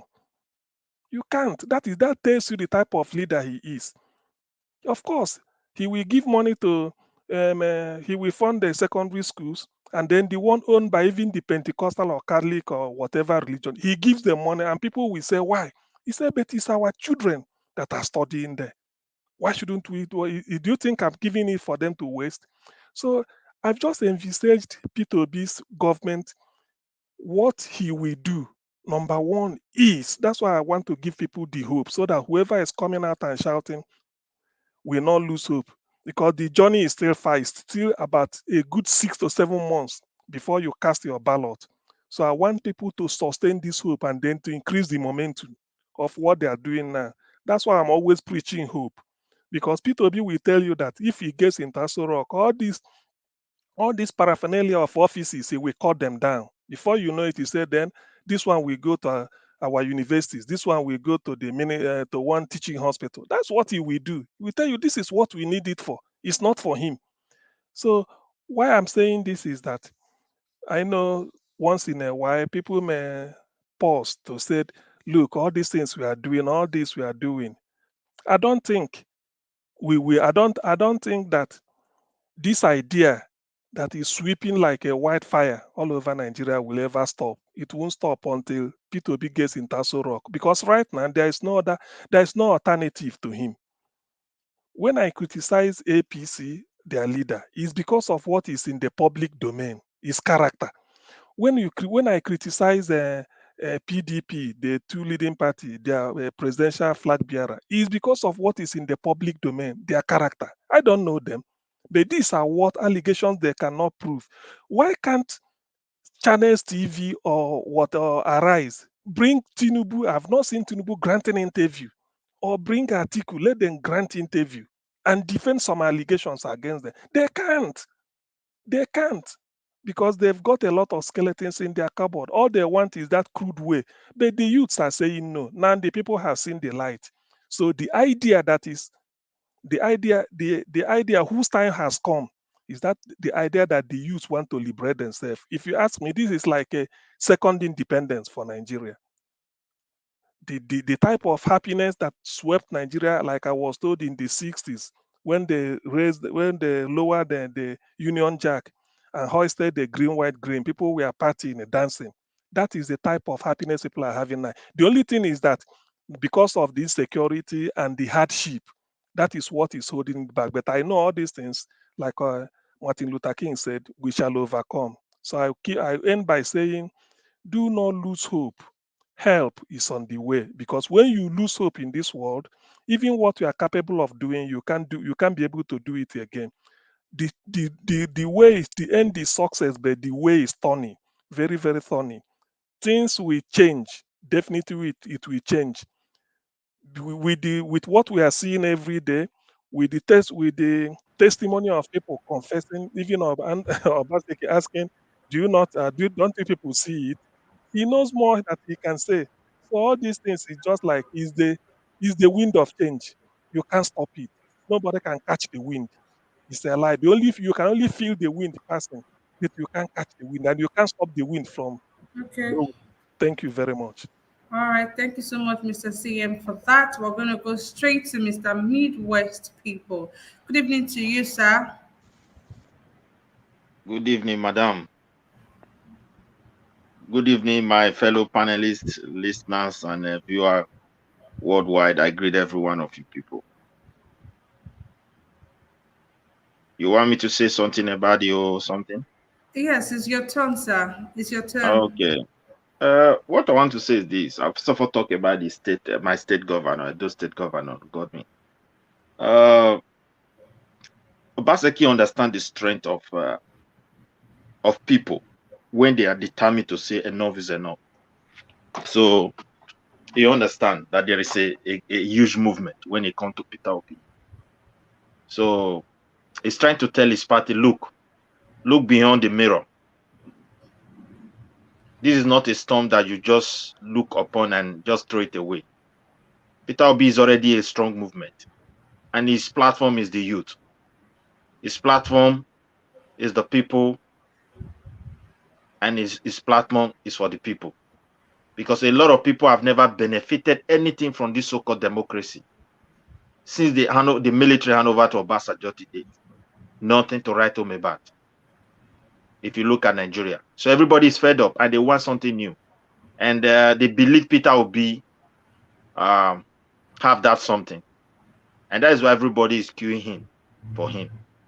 And I will also advise Peter Obi also, because for me, believe my word, people like Obaseki, a lot of people from PDP, a lot of guys from other party, they will move to Labour Party because of Obi. Many politicians are going to defend, because the APC and PDP, they never prepare for this kind of movement at all. They believe they can. They are the real giants. Nobody will spring up like this, because Osowore was very low for them. They understand the weight and the strength, the popularity. The youth are not even ready for his style of doing things. Although a lot of people love him, personally I love him, but when I look at the movement, it's not strong enough. I gave my support to Peter Obi. And again, I also stand, I want power to go to the eastern part of Nigeria. We certain people, we are very wicked. And naturally, the certain part of Nigeria are wicked 10 times more than this Buhari we are talking about. If we were to be good people, these are things that people are supposed to sit down and arrange and talk about when they were saying power should come to serve. Brushing it aside means they always want to play politics over truth and reality. So that is it. That's why they were being used so much like this. So I believe with Peter Obi, since he has promised us restructuring, and you have to hold it strong, because without restructuring Nigeria, look, there is nothing anybody can achieve. Believe me, or you take it or you leave it. If you like, let him go to Jericho to go and study how they bring light. Light will not work in Nigeria. You must take this power from the government and create a government that give power to the people. You cannot be having a system of government where nobody accounts. Nobody. They don't. If you go to the Ministry of Finance, those things that they are talking about finance, they are not even in existence when you talk of capitalism. You work in a black country where they call everything black job, black this, black that. To be frankly speaking, they don't account. You can't go to State Ministry of Finance to go and ask what they are spending the money for. What have they been spending money for, or what they have achieved with the money given to them? There is no record. The only record you have there is the one that they sat down with the governor, prepared, and they threw all those files to that place, and that's all. So nobody understands what exactly is going on. So in such a country where corruption has hidden all the fabrics of things that's supposed to give future to the entire country, you can't just come here and say you want to come and solve problem. You just have to look at what is causing the problem. It should be his priority, and I pray for him to see that. He must look onto what is affecting Nigeria, and the real thing that is affecting Nigeria is corruption. And corruption is there because we lack accountability and we lack transparency. Your state governor will misuse your state money, and they will be looking for someone else to blame for it. Either they blame the youth or they blame the traditional council. If they don't do that, they blame the other party. They don't have their right just this time. And they will continue to be awarding project and project and project. People will be clapping, is building road. Because for people back home, I don't blame them.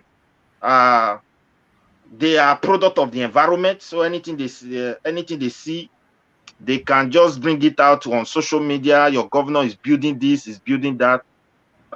For them, that may be great. For people who are outside and who knows exactly what it takes to say a government award a contract, you will understand that your governor is not building anything because he's just destroying the future of the land. You can't build road. As a governor, you go and commission it, and you read history or economics. Safety engineers are not involved. Engineers are not the one to certify it. Tomorrow the road is not there, nobody's responsible. Is that how to build a society? The answer is no. They knew it very well. What they are building is their pocket. So I pray for Peter Obi to deviate from, to see the real problem of Nigeria, because the country has gone too far. This is not it's not an easy task at all. And we all should mobilize our people again, listeners, because most of our people back home, like I call somebody, say, we should be labor again. They not be labor. For Benin, I called. They don't even know the party self. I was shocked. So we need to do more, and they need a change. But they did not argue they will not vote for the year the name Peter. But the labor is still strange. So we need more, even in the eastern part of Nigeria. Most of our old people, they don't know. So we still need to do much to campaign, to tell them about the new party, a new movement. And we believe God will use him to do new things for the country, because the country is already on a crossroad. It's not easy, my sister, because we have gone too far. Nothing is working in Nigeria. And with the structure on ground, the only thing that can work is politics will continue to produce millionaires around the circle of politics. So investment is totally dead. Professionalism is zero. There's nothing like even business, trade.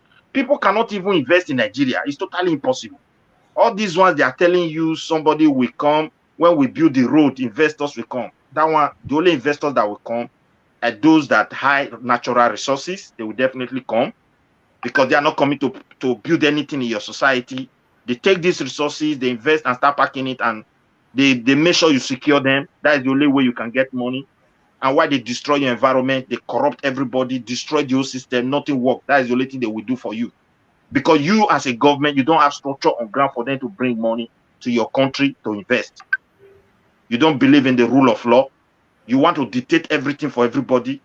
The parliament don't discuss how business should be run. It's only you that can block the border. It's only you, even custom. You know, custom can just wake up and tell you this thing is 500 before you should come and clear it 30 million. No debate. The government don't direct people why we are doing this thing. Cars, the second-hand cars now, people are looking for 1.1 million naira. Just for 2 months, a month now, this last month, they just added to cars. And many vehicles was on their way coming to Nigeria. The last time, Buhari just wake up and block the border. So imagine the billions that went through that border closure. These are individuals' money. What if you give them 6 months? Are we at war? Is anybody attacking Nigeria? Why not tell them in 6 months' time, we will not permit this again? In 6 months' time, we'll be increasing this. Because that money will go back to investment instead of them losing it. And from there, they will pay tax and employ people. So when you say look at the business orientation, it's very low. So our leader, Peter Obi, is a movement, and I still pray that he has, a lot of allegation. He come out on air to express himself, to talk. When you look at the old cargo, they just take Nigeria for a ride for many years. They believe that is how politics will continue. It's going to be politics as usual. I tell you, as far as this forthcoming election is concerned, it's not going to be as business as usual. Peter Obi is a movement. Nigerians has made up their mind for a new thing. And Obaseki have seen it. He has tested it. When the people are determined, it is hard for you to break them. No matter your strength, you will come to a point to understand that, look, the power of the people is really strong. Edo people did it for him. But it's very unfortunate. He's not doing it for Edo people. I have to be sincere. What we did for him was so marvelous. If he has done great for Edo people, would have told him, go and join Labour now. This is the time. But a person like him going there, I think is very controversial also. So he should stay on his lane. Let remain PDP, fit into this category of APC and PDP. After all, I have served with them for 16 years and he looked like them. And that is all I would like to say about him. So thank you, madam. Thank you so much, Mr. Midwest people. We're going to go straight to Mr. Theobala. Mr. Theobala, good evening. Thank you so much for joining me today. Please make your contributions. Yeah, thank you so much. Thank you, everyone. Those listening at home, those at the comment section, my great panelists. Thank you and everyone. First of all, I really want to appreciate everyone who have contributed so far on this great topic. I'm so happy with the way things is going, because for the past few months now, many people thought maybe this movement will die down or things will happen, but thank God it keep resonating. Things are getting better. Let me start with the Christian body, or even the religion, whether being Muslim or Christian. Everybody are coming out to talk or speak regarding this issue. I really want to thank that woman in Abuja for her contribution to nation building. It's really a thing that we all need to applaud them for. And I also want to use this opportunity to also make the public know that many other Christians are speaking about it. Like, I attend one of the big church in Nigeria, then, even not to date, even here in the UX. I remember vividly when David Oyedepo, let me be specific here, he said it categorically in church that they want to find their way into power again, that at this time around, it will not happen. At the private session here, I just posted a link where David Abioye in Abuja branch, he said it, that Muslim cannot war. If you don't have respect for Christian, definitely. And he also said that if you put all of them at the scale, the difference is clear. And he said that we should go and get our PVC. They are speaking. They are all speaking. Those who have not spoken, they are coming. The heat will get to them. I really want us to put pressure on them. Definitely, we'll still keep on saying it. We'll go and keep pressuring them. For the issue with Obaseki, I really want to commend Obaseki for being able to notice this great movement. Because you know that the power of the people is so supreme. You know how people are really talking about it, especially in Edo State and every other part of the country. You know what brought him into power. And Obaseki, as far as I'm concerned, is a good man. He wants to work for the people, but the people who are behind the scene don't want him to work. He wanted to start sharing money. Though that the man is perfect anyway, but at least to some point, I think with the statement he make regarding PDP, they have to make their party attractive. You should understand, you don't have to play anti-party politics. That is why I made that statement, that at least he have been able to market Obaseki, rather market Peter Obi, just to let the party know that he's still with them. It's just a kind of advice, which I believe Obaseki is already with Labour. And yeah, those people are already aware of all these things already. And besides, everybody in Nigeria wants a better country. So I think it's a very welcoming idea, and thank you for for being able to aware of that. And again, for the interview, many people are complaining of Peter Obi being interviewed too much for how will I put it, being having so much interview. If you watch, if not for Arise TV, if not for Arise that I keep on interviewing Peter, we would have gotten to know much about Peter Obi. Because in other platforms, they don't give him that audience like that. For them to have called Peter Obi, for them to interview on Pandora paper, they want it to come and clear the air, like keep the people away. You know, they are, whether you like it or not, at least with my own view, they are even in the support of Peter Obi. Yes, they want the Nigeria of their dream to come now. So that is just, you people should not blame them at all. People should not blame them. They are doing the job. They are promoting the candidacy of the person of Peter Obi. Mr. Tiobala, it's not like we're actually blaming. We're just saying that why are they not also interviewing other candidates, just like the way they are interviewing Obi? Because lesson only will be there everywhere. Peter Obi. Yes, I'm even happy. You know, I'm happy for this. Hello, can you hear me? I can hear you. Yeah, I'm happy for this because they don't be surprised they invite other candidates. They might not want to come because they are feeling boss at home. They don't want to grant any interview. No radio station they have been to. They don't even care. We are talking about fuel subsidy. None of them have come out to deliberate on the issue of fuel subsidy. They believe that politics is as their own pattern of playing politics. For if you really watch that video of where youth clamoring for PVC, see, if you watch the full video, you'll see crowd marching on the streets. Have you ever seen that before happening? INEC officials spend billions of naira to make a publication or to sensitize the public about people coming out to register their PVC. Now the youth are demanding it. So the people are aware. And for the interview, yes, other people are not coming, but there is an advantage for Peter B. If not for interview that Peter B have been granting, even me myself, I would have been able to know him that much. You know, his idea resonates with what I'll be fighting for, with what I want for my life. Definitely, he's a man to be with. And for like Naja was said earlier that maybe other platform who are not talking about Peter Obi against Peter Obi, that we should not go there. In my own opinion, most of the time, I've been in one or two platforms because I'm in support of Peter Obi. They will try to say they want to remove his head. At a point, I got angry. I left. But thank God, I see other people who are on that platform challenging them. In most cases, I will also advise, if you have the time, go there, don't worry. Defend your candidacy. Because they are on that platform just to rub the image of Peter Obi. But sometimes I summon the courage most times to go there, to go on there and still defend my candidate. No matter how they say that I'm rude or whatever, I don't mind. Provided I'm not insulting anybody, you cannot constrain my idea. I'm speaking right now, you are not trying to constrain my point of view, whoever I'm supporting. But in some platform, they will be constraining where you are to talk. But the point is that whoever that have the time, go there, defend your candidate so that it's on public record, people are listening. You are not talking to the person, you are talking to the people, the viewer, the listener. So that is just my contribution. And again, I just want Nigerians to know this is not about Peter Obi. It's about you. It's about you who is at home, who's supposed to be a graduate. It's about you supposed to have a quality education. It's about you who's supposed to demand accountability for your government, but they are not giving you the right. They are killing you on a daily basis.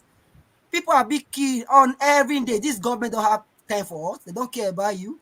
Now they want to increase fuel now to 185 thereabout. I have somebody that works as a manager in a filling station in Nigeria. So they don't care. They don't even care about how to restructure education system. We have see, if we miss it this time around, I bet you it might not come out, it might not, this point may not come Because again. Peter Obi no be like man wey go come again o if you lose this one o. Like I said before, it's not like normal regular politician. Every other politician who have finished government or governor, all of them go for Senate. Go and check. As soon as they are finishing whatever their tenure, they will just pick a senatorial form to go and start defending themselves. But Peter Obi never even interested in anything politics. But he seen it as a responsibility for you to come and save Nigeria. It's whether we like it or not, Peter Obi is the savior right now. He's the savior. He's not going there to come and have political popularity or what. He has already made. Which popularity will he get again by when he can travel around the world, go to 10 Downing Street in London anyway? He's an international man, so does he need Nigeria to become who he want to be? So please, everyone, get your country back, please. It's your right. Don't allow. And again, if you watch Ekiti election, you find out that about 30%, about 36% of people that came out to vote out of the number of registered voters in Ekiti. What about the remaining 60, the remaining 65 or thereabout?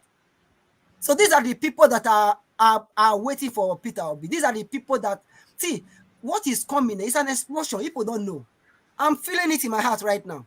When you listen to Doyo Okupo, you will understand what is coming. Like me, I've never picked up a phone before to go and, like yesterday, I called my sister, do you have a PVC? I want to send you something. He said, don't have a PVC. Okay, when you register PVC, let me know. I want to transfer something for you. That is the end. Yes, so that is the end. She thought I'm joking. They are way to go and get registered at PVC. See, okay, will I do that before in previous year? For what? See, I know what I passed through before coming to the UX. Please, I don't want any Nigerian person to pass through that same process. People are suffering. People cannot even afford 1 meal per day. Let's save these people. Not just because of you, your mother or your sister have a position in a government. You don't want to use your opportunity to help other Nigerians. See, please, Nigeria, we are all one. We are all one. Let's save that nation for our brothers and sisters. There are so many orphans in Nigeria that cannot even feed themselves. Government don't even care about them. But if they have a neighboring environment where they can have light, they have internet, they have food to eat, then they can become somebody in life. In USA, you don't need anybody to write a recommendation letter for you to go to get any job. In Nigeria, that's what they do. You can come here. Once you have the skill, apply to any job. You get it. See, if you don't fight for your country, especially those people going to school right now, if you don't fight for your country, I pity. In short, all those tailor whatever. You don't even need to go to any university before you can become who you want to become. In your house, you can be educated in your room. Please, take back your country. Don't allow anybody to come on the comment section start telling you Peter Obi is not his time. When will it be his time? When will it be his time? Like I said before, let your name be written in gold. Let it be the time that Nigeria did this revolution. You are part of the movement. You were part of the movement, and your children will celebrate you for life. Definitely, people will come and meet you. And don't worry, you want to waste your vote. Don't worry, I want to waste my vote. It's better. I myself, I have been voting PDP all my life. Till date, I'll be voting PDP till 2019 before I leave that country. Definitely, now we are moving to Labour. All my community, all my people in my community, in a local environment, because I have roots in my village, as in I relate to people. All of them are rooting for Peter Obi. It's not even, it's in Edo State there. Go to Delta, go to Lagos. Please don't allow anybody to deceive you or to challenge you of anything. Okay. Just remain courageous. Thank you, everyone. All right, thank you so much, Mr. Tiobala. I just want to even cast our minds back a bit to like a few days ago. I don't know if we all saw that video. I couldn't bring it up on the platform because I don't know what YouTube would have thought about it. There's this Mr. Ejiro guy that drives a tanker. I don't know if you guys, if you guys heard of the guy when the tanker was burning. There was fuel in the tanker and the tanker was burning.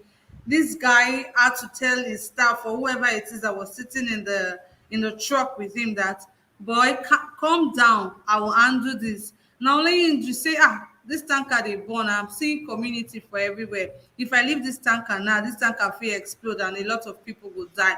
I don't want to be the reason why other people dies. He told the other guy to come down from the tanker, that he's going to face it alone. This man drove this tanker when tanker where they burn or where fire everybody, that Mr. Ejiro, he drive the tanker, go far, somewhere maybe say that empty land. He go there, drive the thing, go there, say because he don't want make people die.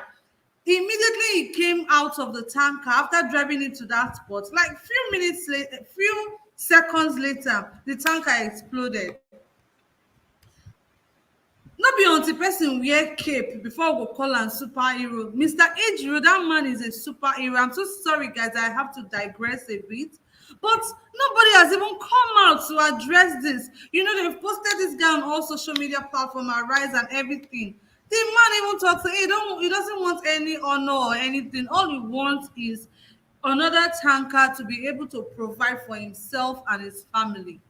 Has anybody even come out to say anything about it? Has any politician or any, I don't know, has anybody even come out to even tell him all? If now another thing that they go don't open GoFundMe or they None of them. None of them have come. Even the state governor. The state governor have not even said anything.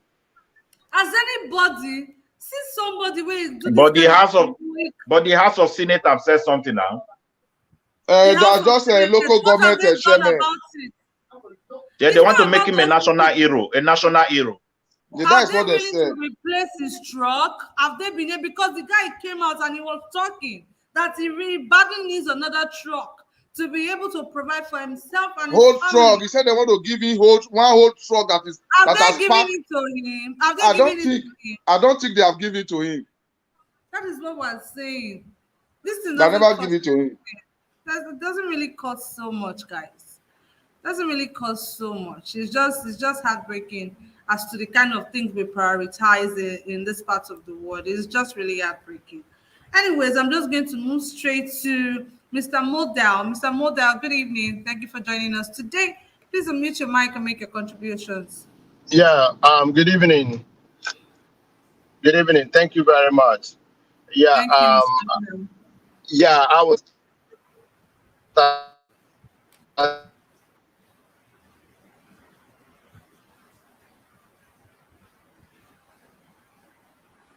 Mr. Model.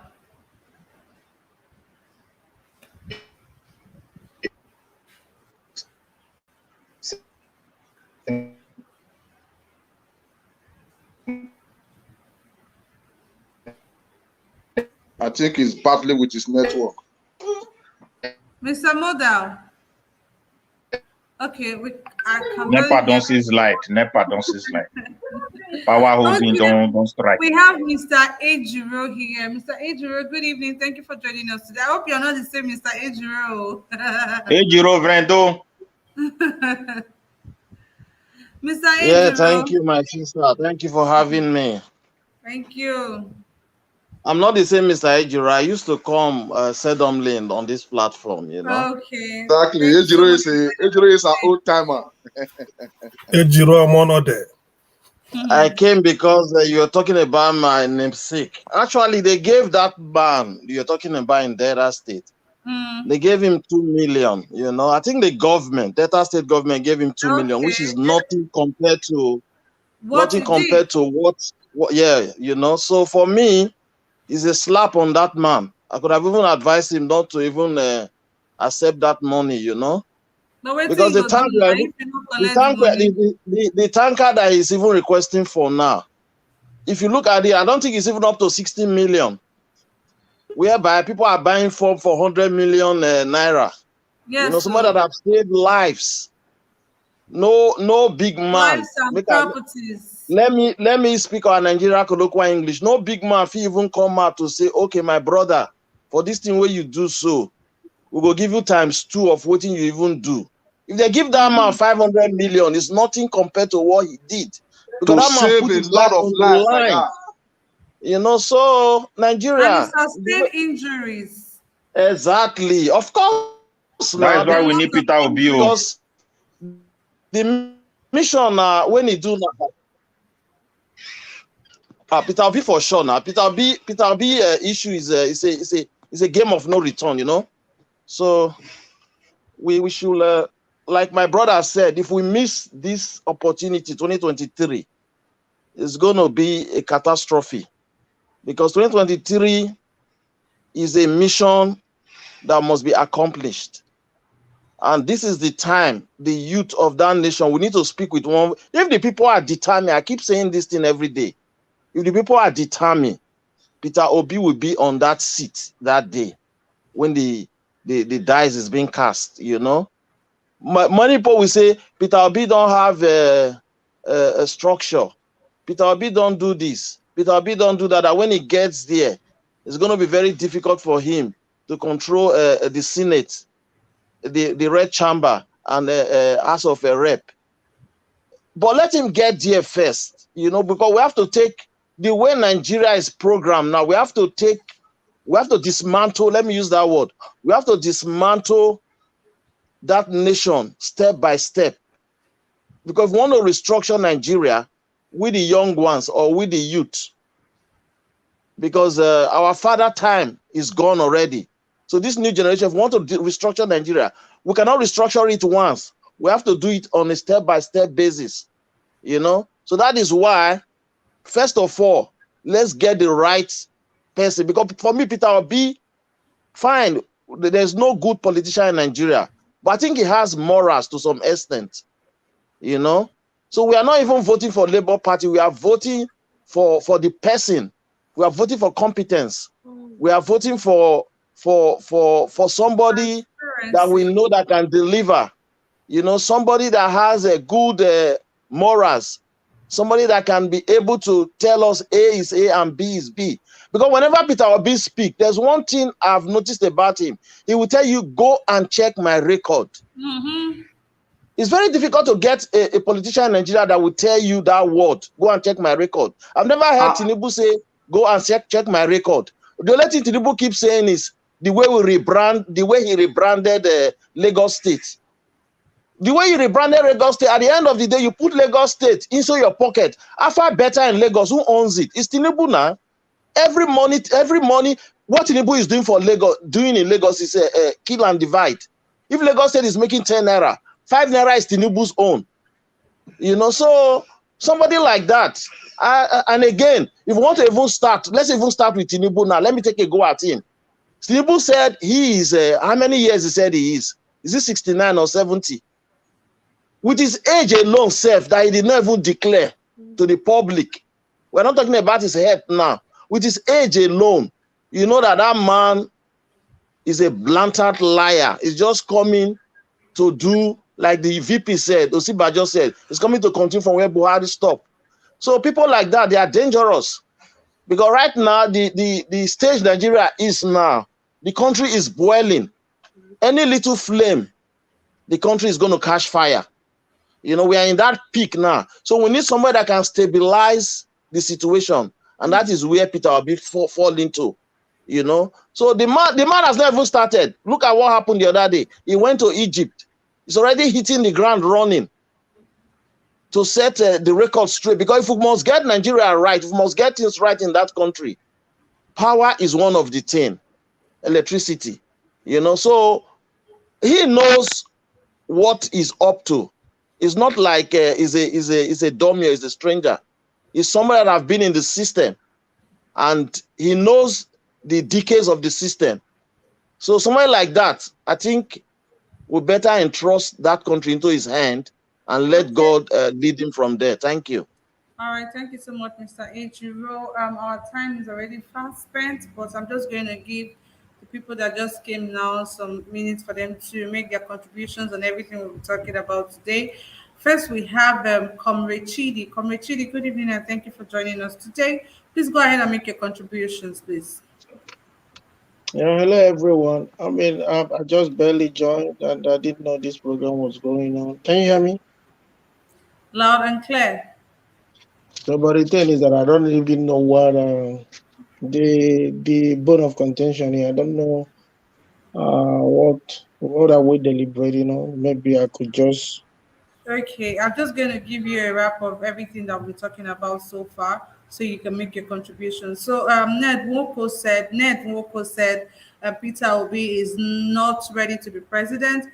that it fits best if he's the Minister of Economy under the People's Democratic Party, which is the PDP. And now we played a couple of video of people actually criticizing the money spent on importation of generators and all of that into the country. Then we also played a video of Governor Obaseki, who says that obedience is a movement, and everywhere you go to, people are talking about Obi, that the youth doesn't want the APC or the PDP. So, in line with your recap, I think, sometimes it's also good for us to draw a dichotomy between leisure and pleasure. Time is money and we should be spending it wisely. Sometimes I felt it's not worth it spending my hard-earned energy dissecting on, you know, um, politics. Because thing is that right now, taking into consideration what is happening, I target a revolution.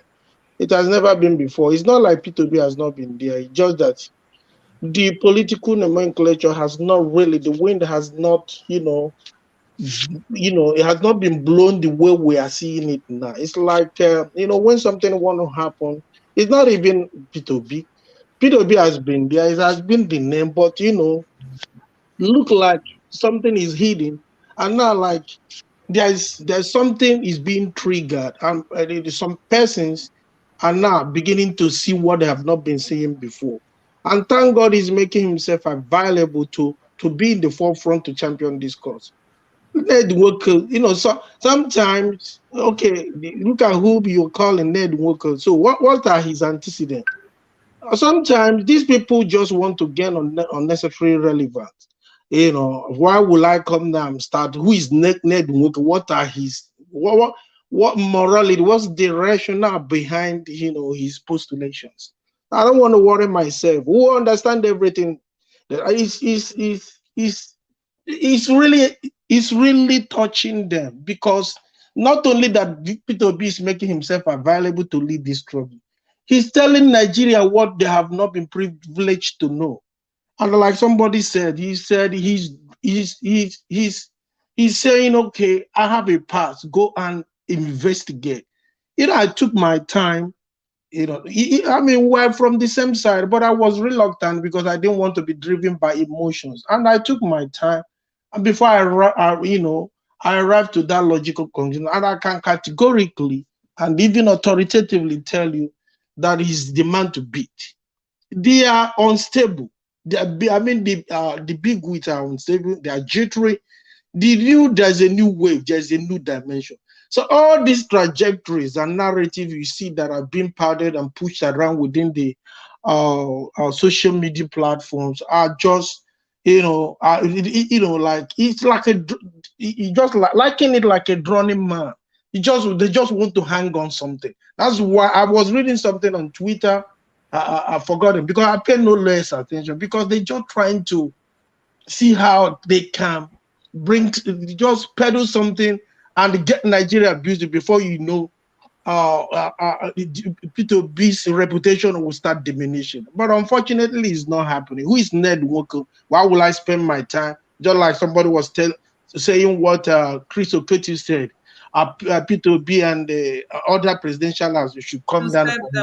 So where are all those? So we should spend our time. This is politics. Of course, you should not, just like the kingdom of darkness they are unstable. So let me just go a little bit spiritual. When you are praying that God should come to intervene on your behalf, and you're busy praying, it triggers a reaction in the realm of the spirit. And before you know, because you need a paradigm shift, their reaction. If you're redundant and moribund, if you're not doing anything, if you're too lackadaisical and lukewarm, of course, things will remain the way it is. But anytime you begin to vibrate, it's like a war. So it's like a war. It's like a war between two countries. And at the end of the day, it is the superior power that takes the place. And in this context, what's the superior power? The structure that are saying Nigerians are the structure. Those who felt they've been incarcerated for too long.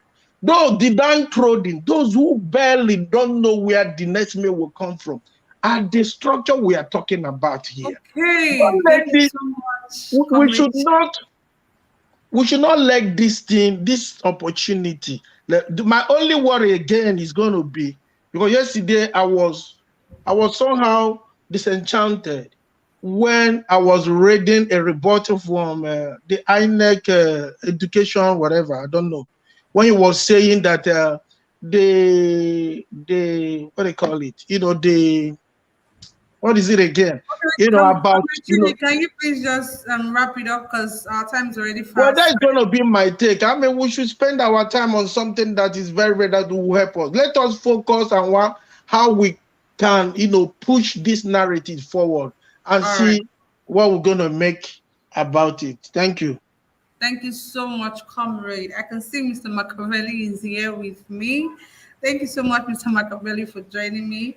Our time is already very fast spent. So I'm just going to give you 1 minute to wrap it up. Just wrap it up. Yeah, I know you've been following the show. I know you've been in the comment section. Just wrap it up, and I'm going to give everybody 1 minute to just wrap it up. So I'm going to start from you, Mr.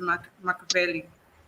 Obi dey come o, praise the Lord. Nigeria youth na structure, praise the Lord. Obi dey come o, praise the Lord. Nigeria youth na structure, praise the Lord. Obi dey come o, praise the Lord. Nigeria youth na structure, praise the Lord. Nigerians, fellow Nigerians and the concerned citizens around the globe. We have spoken a lot. I started this movement 3 years ago. I told them, I sing it all the time here. When injustice becomes a law, resistance becomes a duty. You are the resistant. Tell them it is now or never. They are not coming back. Obi dey come o, praise the Lord. Nigeria youth na structure, praise the Lord. Obi dey come o, praise the Lord. Nigeria youth na structure, praise the Lord. Well, concerned citizens around the globe, it is better now. We are going to put on our shoes. It is our turn. Thank you so much.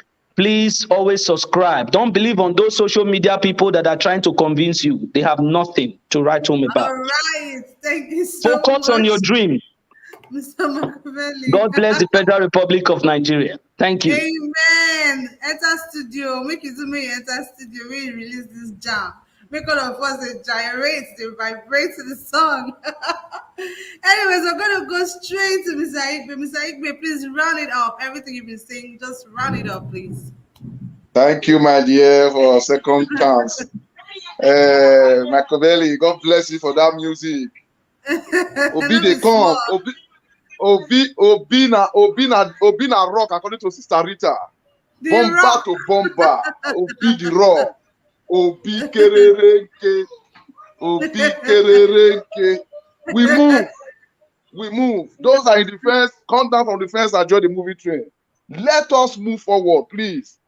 It has come out from the mouth of a sitting governor that what they are hearing right now is obedience.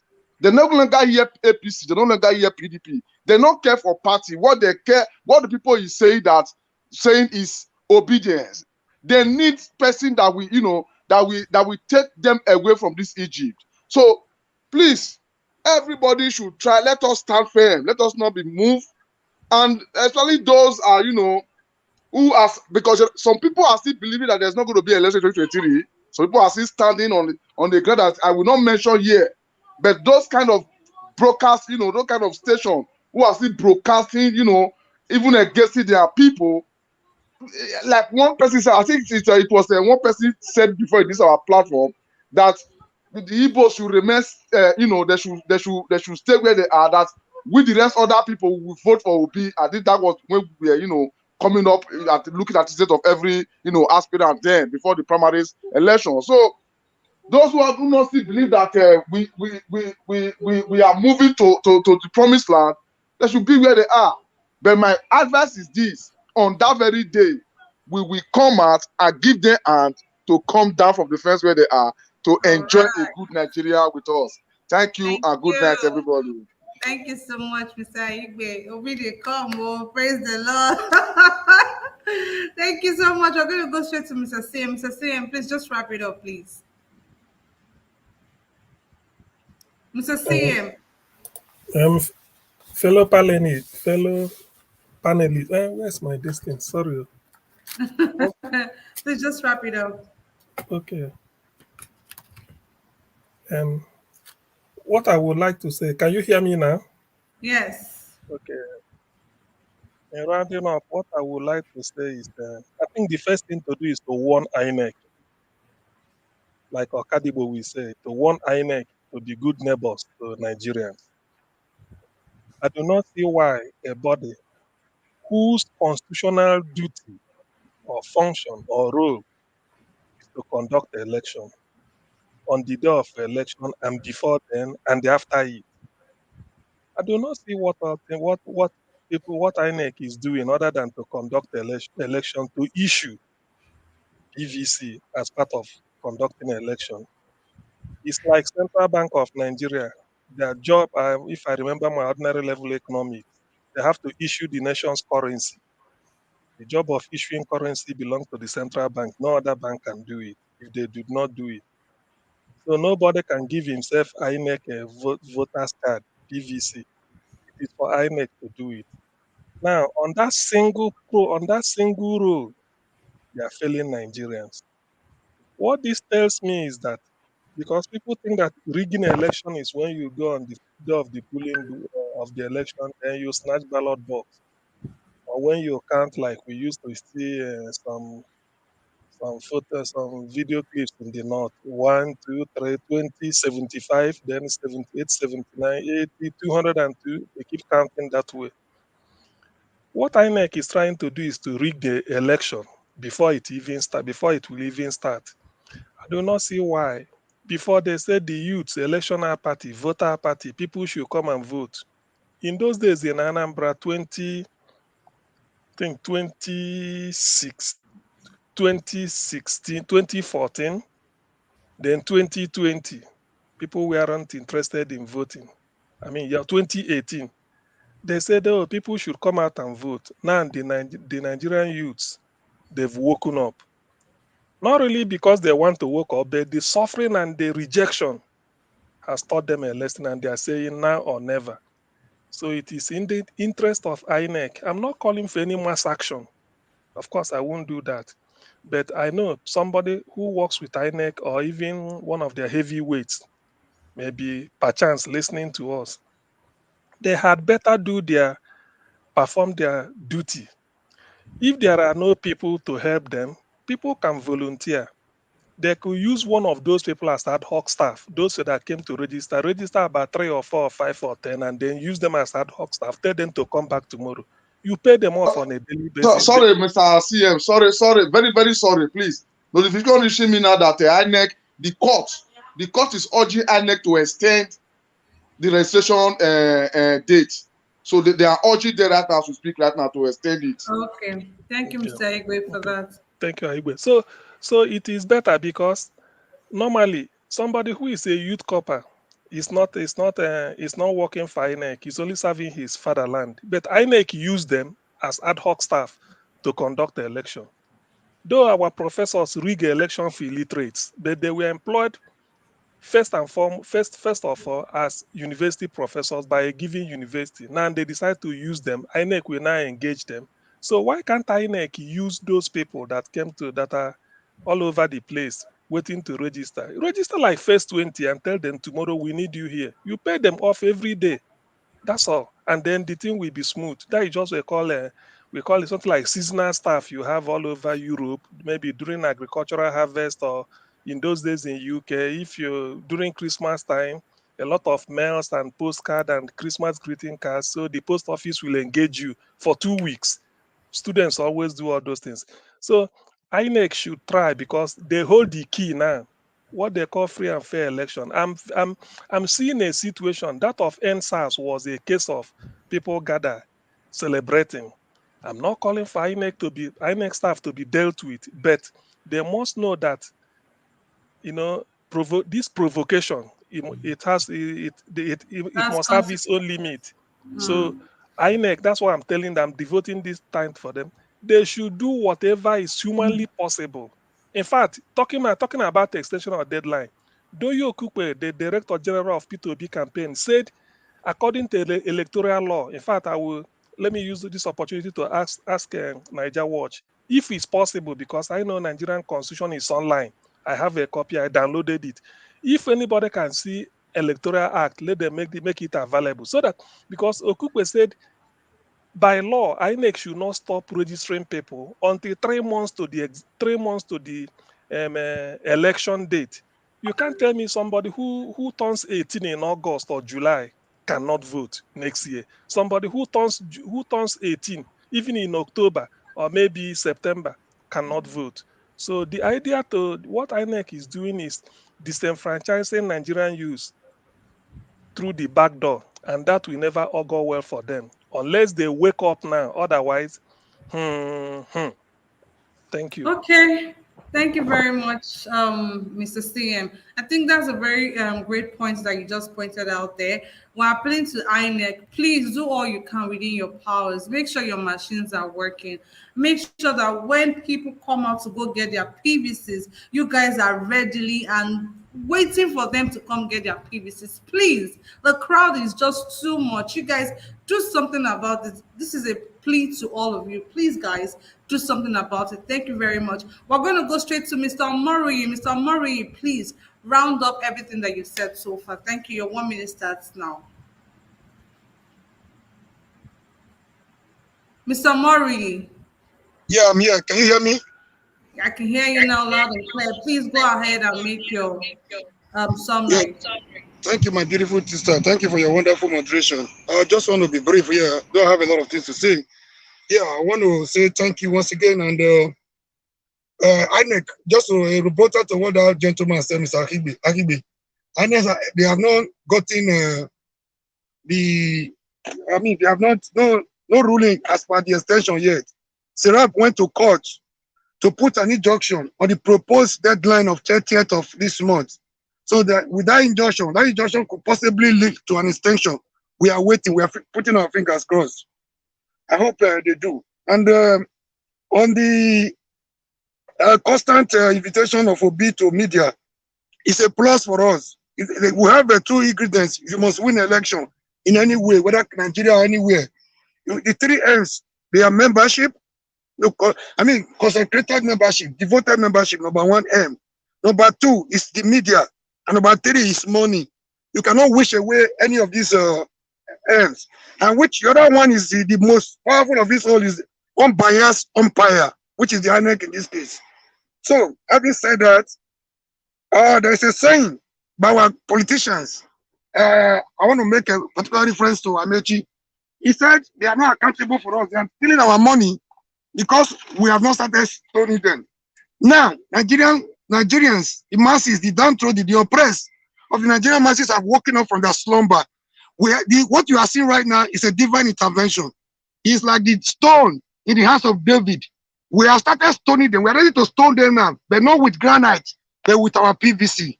This is why they are jittery. They are jittery. They are not comfortable with what is going on, and they cannot stop it. As for the Obaseki issue, I think I've deliberated so much on that. It takes courage to do what Obaseki has done. And I want to tell you by proxy, Obaseki is already in labor. Even if it's not there, his people are already there. His candidates are lined up there. If there's anywhere labor is stand right now, is strong right now, that place is Edo State, even better than Anambra. Thank you very much. I ended there at this juncture. All right, thank you so much. Thank you very much, Mr. Murray. Thank you for that contribution. Omoru in a firebrand. We're just going to go straight to... Before you move to others, I just wanted to, because I can see that a lot of people try to call in since.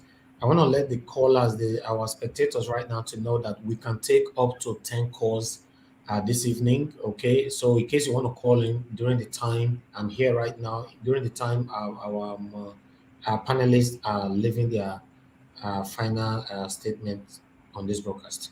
Go ahead, Gosh, thank you. All right, thank you, Mr. Niger Watch. I'm just going to go straight to Mr. Midwest. Mr. Midwest, please, your 1 minute starts Okay, now. madam. Hello. Oga Naija Watch, you are welcome. Oh. Thank you, sir. Thank you, sir. Good evening We to are you. moving forward. Obi, they come. Nigeria Youth na be platform. That's it. So now go there, Obi. So we are moving. Exactly. What I want to say is that Nigeria youth, they should try their best as much as possible. And they need to see what Edo people really, what we did for our current governor. It was not easy, trying to change the hands of the cabal is not an easy task.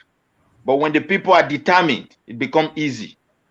So we should be ready for their tricks of coming to a police station, bringing money, and they want to share it. But I believe many youth work, as far as Nigeria is concerned, that they will disgrace them and their money like what Edo State people did. So, and Peter Obi is a movement. He's not a perfect person, but we believe with the support and his kind of person, because he's a man that I've discovered that listening, that want to share idea with others. That is why he went to Egypt. There are so many great countries, and there are many big nations who have huge scientific know-how about electricity and electrical issue. So, but he went there, and I believe he will also go to other places because he's a man that really want to learn from others, and he will learn from Nigeria youth because everybody is fed up. We want a new thing in our country. We don't want somebody to tell us it's coming to continue from where Buhari stopped. May God forbid. Anybody that is going to vote for that kind of something, I don't know where that person is coming from. So for those of you that are still crying for Tinubu, you're already crying for a man that cannot even support his own self physically. So how is he going to take care for you? Now, they don't even have health care centers in Nigeria. Once he's sick, he will be looking to abroad. Look at our former president now. He's in abroad treating himself, Abdusalam Abubakar. If your governor is sick, they go to abroad. There's nothing there. All they want is just to share the money. The only man that is telling you, go and look at my record is only Peter Obi. The rest don't have record. Their state is in debt. They never rule and give us surplus. There is no state apart from that state that man has ruled that has ever had a surplus. The rest is in debt. So you should go and check his record. So what are you still waiting for? I want to appeal to Nigerians, put tribalism aside. The reason why we cry for this tribalism, why it's becoming so tense, is because they create state on top of us without consultation. So if they restructure Nigeria in a way that they consult the opinions of the people, this tribalism will die, and that is what OP stands for. He wants us to come to a dialogue table. Our country is not working. When we discuss why it's not working, we will provide a solution, not those that want to dictate good things into being. That is why they fail. We need to work things into being good things. You work it out. You don't dictate it. You can't impose it on people. There is no gra-gra about it. There must be a formula that guarantees accountability, a formula that guarantees transparency, and that is Obi. Transparency is come yo, Nagode. Accountability is come yo, Nagode. Obi is a movement. Nigeria Youth is your platform. Thank you so much. Thank you so much, Mr. Midwest. I just want to appreciate the new member we have here, Mr. David Ken. Thank you so much for becoming our YouTube member. Guys, if you want to become our YouTube member, all you have to do is just click. It's just there. Once you open Nigeria Watch on YouTube, you'll just see it. Just click to become a YouTube member. Thank you so much as you do so. Mr. Nigeria Watch, are you ready to pick the call now? Yes. Before that, I would like to take like 10 minutes to play one or two videos again. And before that, let me appreciate David Ken. Thank you so much, at least, for choosing to be one of our members officially. I really do appreciate this. God bless you. And I appreciate all my wonderful panelists. I can see more panelists joined and they left. And we still have a full screen right here. Mr. Igbe is right there with us.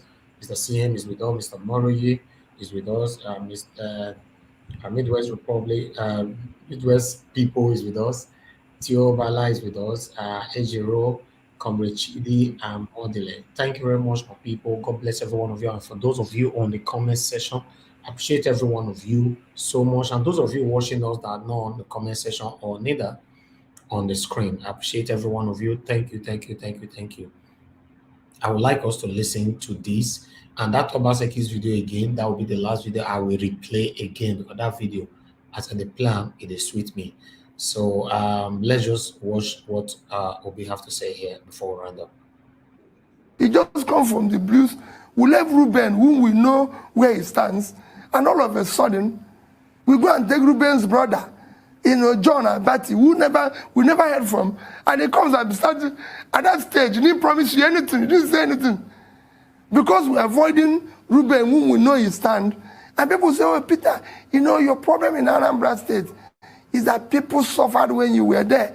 That's why everybody is scared that if you get to anywhere, nobody will eat anything." I said, "What do you mean? Weren't people being paid salary? Weren't people eating and everything?" I said, "People were eating.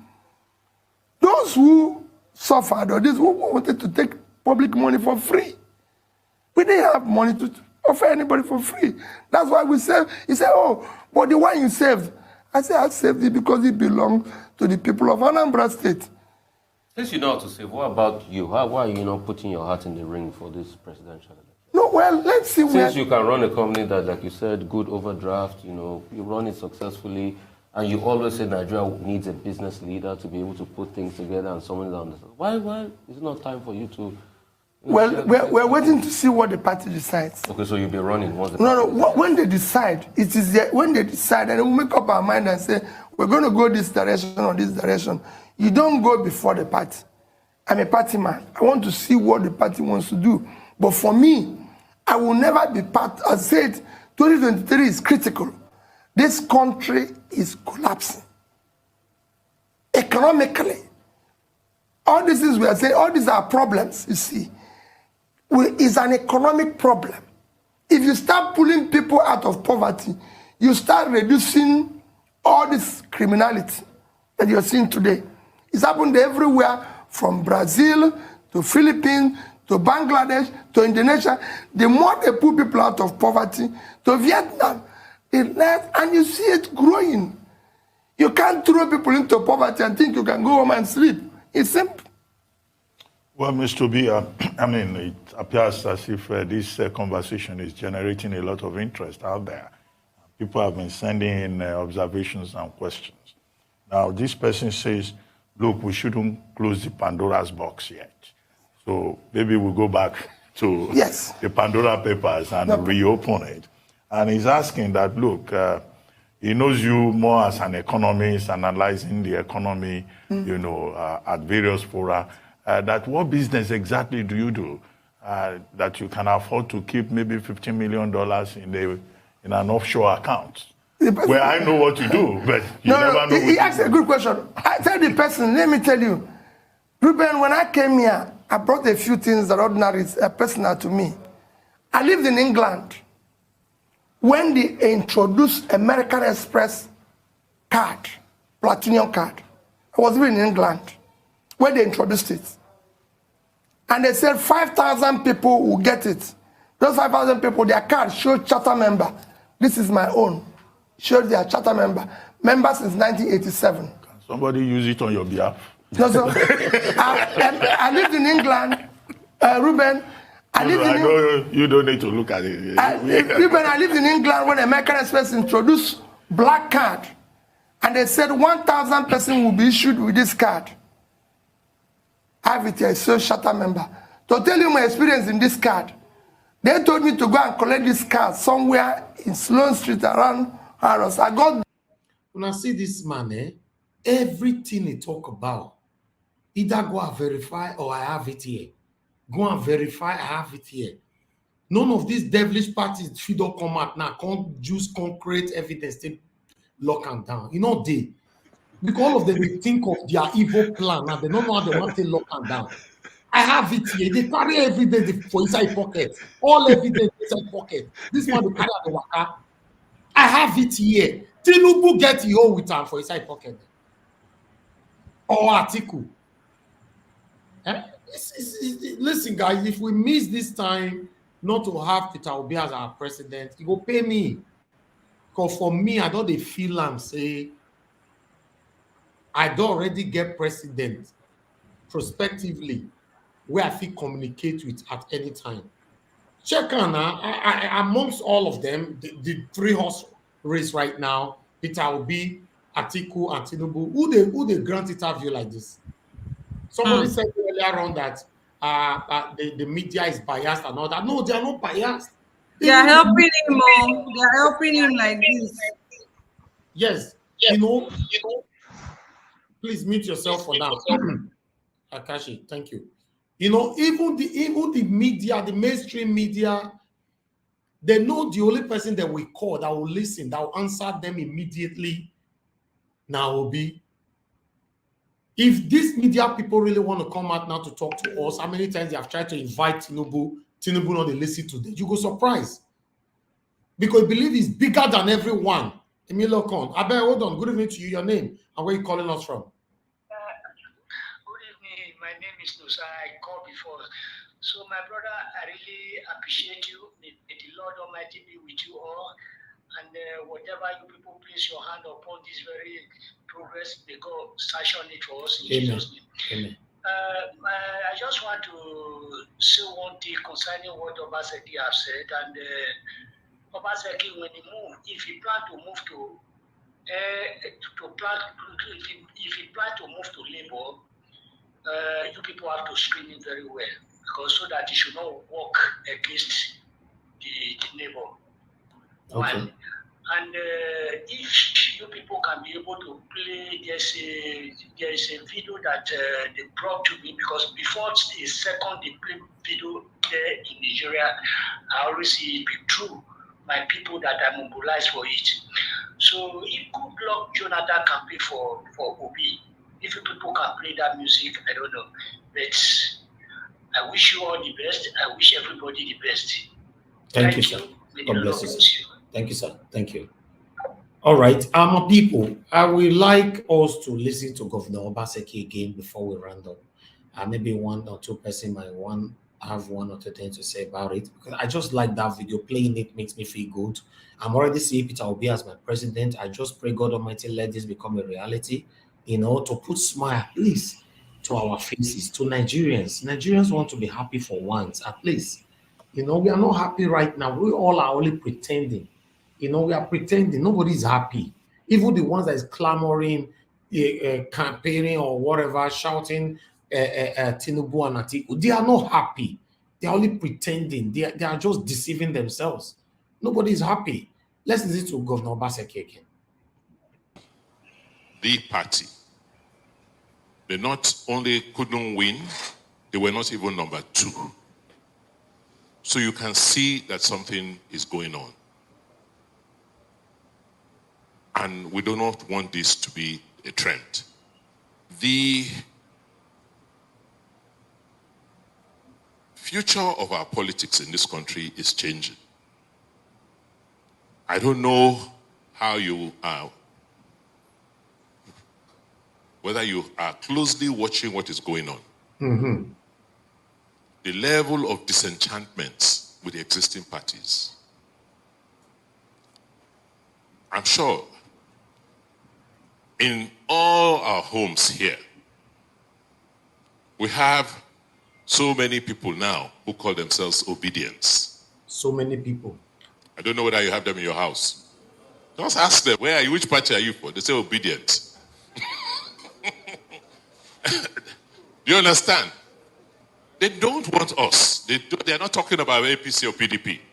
They are looking for alternatives. Okay. And they are much, much more.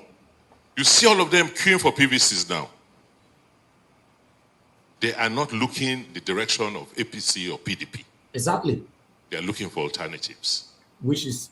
And if we don't curb this, if we don't make our party attractive, I do not know what will happen in the next elections. Oga Obaseki, it's too late to make your party attractive. It's not that late. It's too late.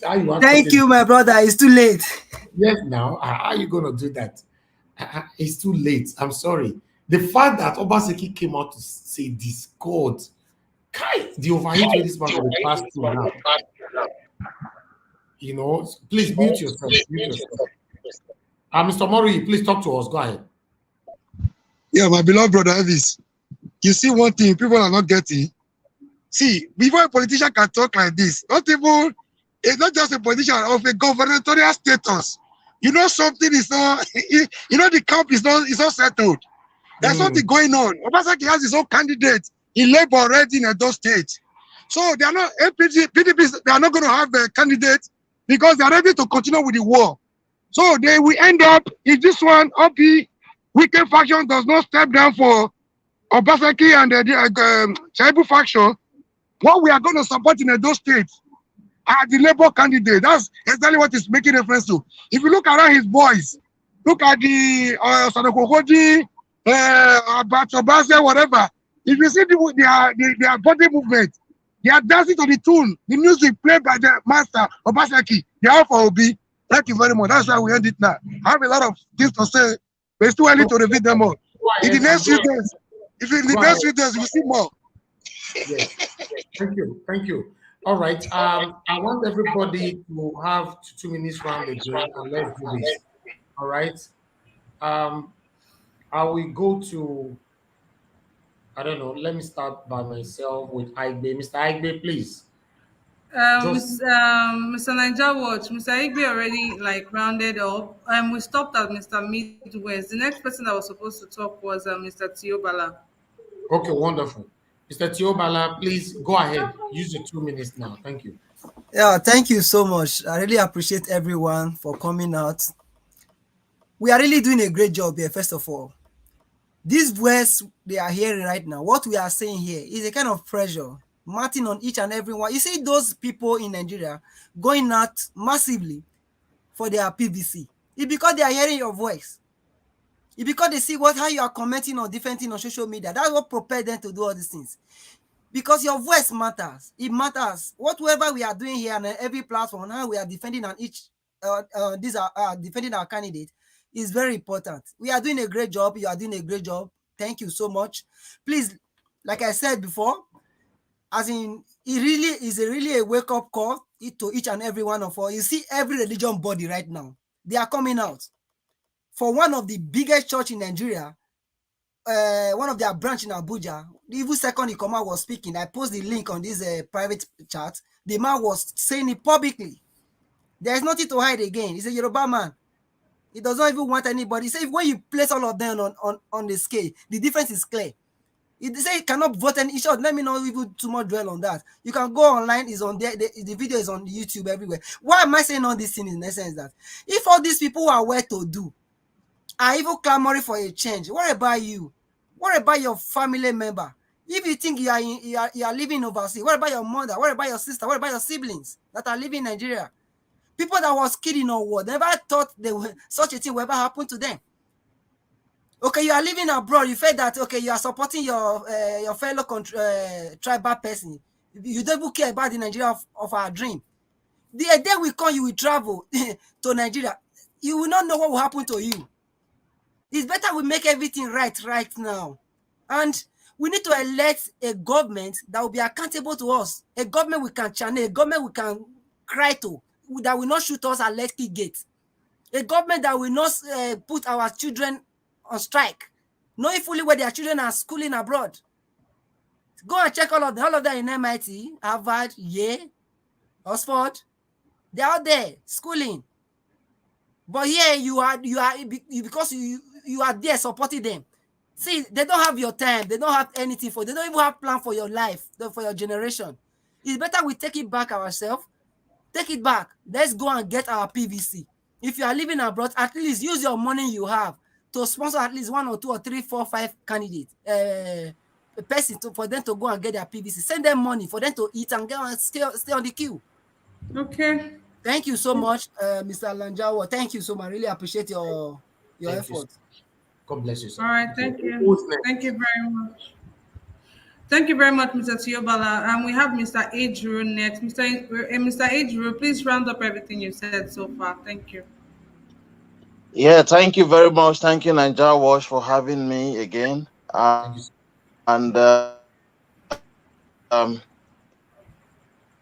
want to quickly say this. I'm not surprised at this stage that Obaseki is speaking, because this APC Buhari government will remain the worst government Nigeria ever have. Clueless, incompetent, heartless, careless, brainless, unconscious, to mention but a few are the characteristics of a Buhari government, you know. So for me, it's not going to be business as usual. So for oneness, fairness, and competence, we should vote Peter Obi come 2023. We will eat the good of the land. Isaiah 119. We are obedient. The movement for a better Nigeria has just begun. This is my take and submission. Thank you, everyone, and good night. Thank you. Thank you so much. All right. So much, Mr. Israel. Okay, Mr. Nigeria, go ahead. No, I think it's Comrade Shidi now, right? Yes, Comrade Chidi. Okay. Comrade Shidi, please, can you talk to us now? Thank you. Hello, can you hear me? Yes, we can. Okay. I like to say that, the only thing that is constant in life is change. And it is only change that cannot change. You see all these political macabres and the economic booyahs that has stayed put, every time they braggadociously, conceit and construct themselves as a colossus, like a mountain that cannot be moved.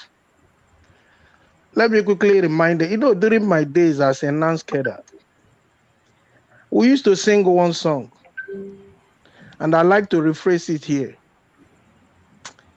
Abacha do finishi kili kudiratio. Abacha do finishi kili yara duwa. Disema bacha kili saro wiwa.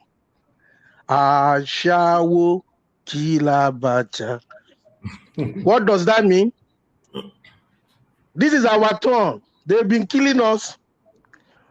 The political wave is blowing against them. It is our time to kill them. They will soon go into extinction. As far as I'm concerned, I am highly obedient. Thank you very much. Thank you very much, my brother. I appreciate that wonderful music. Let's go to Modele. Are you there? Good evening to you once again. Yeah. Thank you. Yeah, thank you so much. Thank you so much, Nigeria. Yeah, before I log in before, but I have to go to work. So first of all, I would thank you so much. Secondly, I would say it is too hard for some people to be on this show. So because I told some of my friends I share this your link, but they keep on telling me that whenever they want to log in, it will tell them that the page is full, that they will let you guys know until somebody left. Yeah. And it keep on happening. Like me, particularly myself today, I have been trying to log in for almost 2 hours. So before I eventually get in, it is my time for me to go back to work. So so when they call me, I try to say something, but I'm a busy person in the office. I have to, So I would suggest, at least when some people make their own remark, at least they have to give space for other people. There are so many people that have so much information that can also help us, so that they can pass that information on. That when they log in, they see the same people. So that's discouraged some people not to log in, especially all these brothers, sisters that are in diaspora. When they're trying to access something 1, 2, 3, they are not get good. I'm getting through. They will just leave it. So, all right. I think this is a good suggestion. I think we should introduce another method when somebody is done with their contribution. You can leave for others to come in, rather than just being there all through. In case the platform is free again, you can come back. But at least Yes. around, yeah. Yes, or if or another All right, suggestion. let me leave, Mr. Nigeria. I think you normally do it like that. Sometimes we normally leave floor for people to come in. Yeah. No, we are running. Another suggestion. Another Let me leave suggestion. now. Thank you, Another Mr. suggestion. If there is a way, maybe we can subscribe to get more space instead of 10 people. If they can, enlarge it up to more than 15 or 20 people, that would be fine. That option is not available yet for us. Oh. Yes, StreamYard doesn't have that option yet. That's just the only issue with them. Except I will do a research if another software offer up to 20, 30, then we can change from StreamYard to that software. Okay. Thank you so much. So my little contribution today is that if we all look at what is happening in Nigeria now, it is a revolution, because now this political class of people we have, they are swallowing their own mistake right now. Because look at yesterday, Orubebe left PDP. Go and read what he said that make him leave PDP. That's a problem. The same today, the northern people protested to APC national headquarters Abuja, saying what is a total injustice for them to have Muslim tickets, that would make them lose that election. There is no part of Nigeria today that you ask people what is going on, they will tell you that Nigeria has failed them. And that is basically truth. So today, like I was able to, because in my own state, we have people in diaspora. So we have different group of meetings. And I have extended this message and other people. We are supporting our people. We are supporting anybody who can be able to get their PVC. So I will encourage everybody here to do the same. We are not doing it that I will come and hold somebody in his or her hand. No, but I'm telling them the reason. I'm giving them the practical example of what we have to do so that next year will be a different. And it's already different because they are all in pain as of today. So thank you so much. And I will tell you, a lot of people listening to this broadcast, a lot of people watch it, and a lot of people want to make, suggestion, and a lot of people want to bring their ideas. So if we can allow others to contribute, it will help us a lot. Thank you. Thank you so much for that wonderful contribution, an idea. I promise we are going to work on that. So from tomorrow, we're going to let all panelists know that once you have contributed, you can leave. If for example, now we have a space on the screen, then if you can see that, then you can come back again. But at least for others to come in before we can manage to secure another software. But at the moment, StreamYard is not allowing more than the numbers they are giving to us right now. All right. We have BC with us. BC, thank you for joining us. Please, where are you joining us from? Oh, thank you, my brother. Thank you, sir. I'm speaking from US. Oh, wonderful. Go ahead, sir. Talk to us. 2 minutes. This is a great thing. I mean, this is interesting. Well, the problem we have really is almost most of us are living abroad, and we don't have this PVC to support what we believe. Because I can still see the tribal sentiment is still in practice. Like somebody I was listening to, he was saying that P2B and the Kwakwazo are just spoilers, that the two parties will still win. But I don't believe that. If Nigerians will be able to unite together with what is going on in Nigeria and they vote for a party that will look after them, that would be great. They call P2B Labour Party structureless. Well, Kwakwazo also is taking over Kano State. So with what we are seeing, it looks like there will be no straight winning between 3 parties or 4 parties. So at the end, it's going to be like an alliance. And I wish that young people will vote P2B so that we can make a change. Let these old people, let them go and settle with what they have looted, with what they have in their pocket. Let them go and settle down. Let the young people take over the nation and rebuild it. Because we are tired of staying overseas, not coming back. Yes. We're afraid of what is going on, whether kidnappers is going to, or bandits or terrorists, or even you don't trust anybody again because of corruption. Corruption has taken over Nigeria that even your own blood person, you tell him to do something for you, you don't trust him, they will take it over. It's because of poverty. And the people that created this poverty are these two parties. They created the poverty because when somebody is poor, they can't feed. Whatever you give them, they will change their mind. Yeah, that is what the slavery is all about in the United States. Because the white men refuse the blacks to study. Because they know if you study, you will take over the government. You will be able to rise and take your position. So they have made Nigerians to be poor, so that tomorrow they will tell them, okay, take 10,000 naira, take this and vote for me. Those people will continue to, convert the properties of Nigeria funds for their pockets. And with what you are doing, I thank you very much. And my support is however we can do the support. I'm ready to, give my widow's mite. Thank you, sir. Thank you. Thank you very much. Appreciate you, sir. Thank you. Machiavelli, Israel, my brother, go ahead, talk to us. Yeah, thank you very much, Mr. Nigeria, and thank you, my fellow brothers and sisters and the concerned citizens around the globe. You've heard the cries of all Nigerians.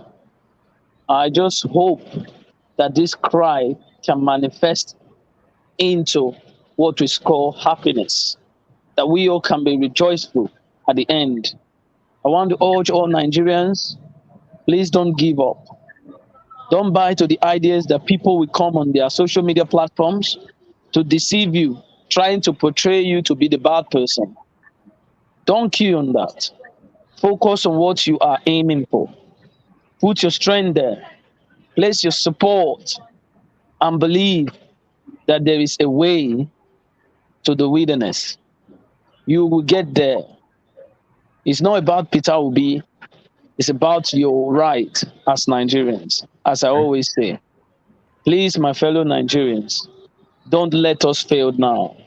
Because, as I always say to you, it is now or never. Because they exile you.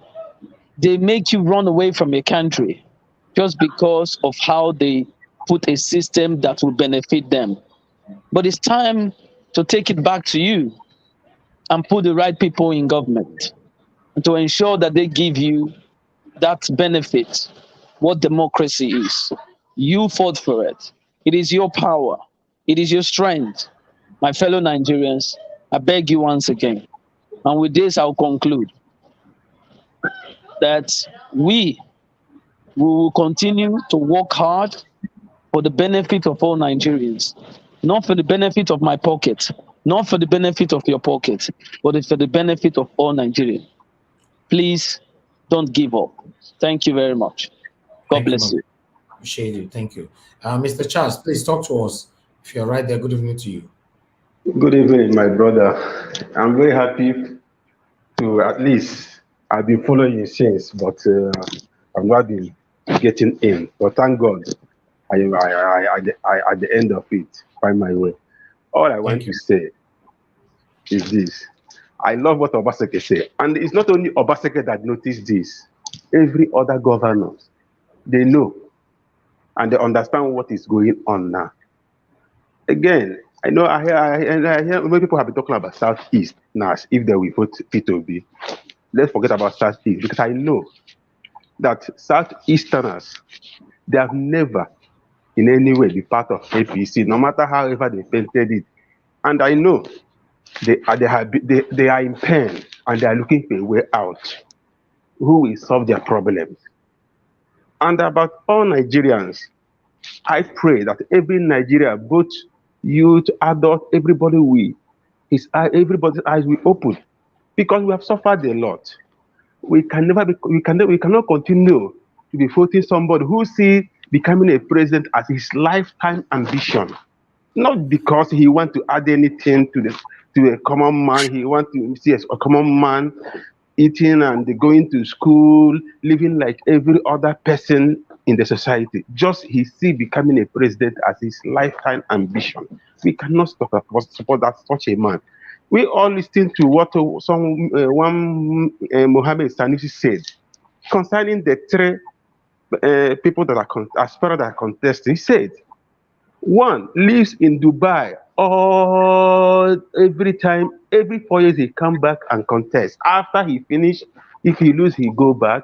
One have enslaved a certain state since 2015 or thereabouts up to this day, and he has been by himself dictating who governs that state and has been milking that state.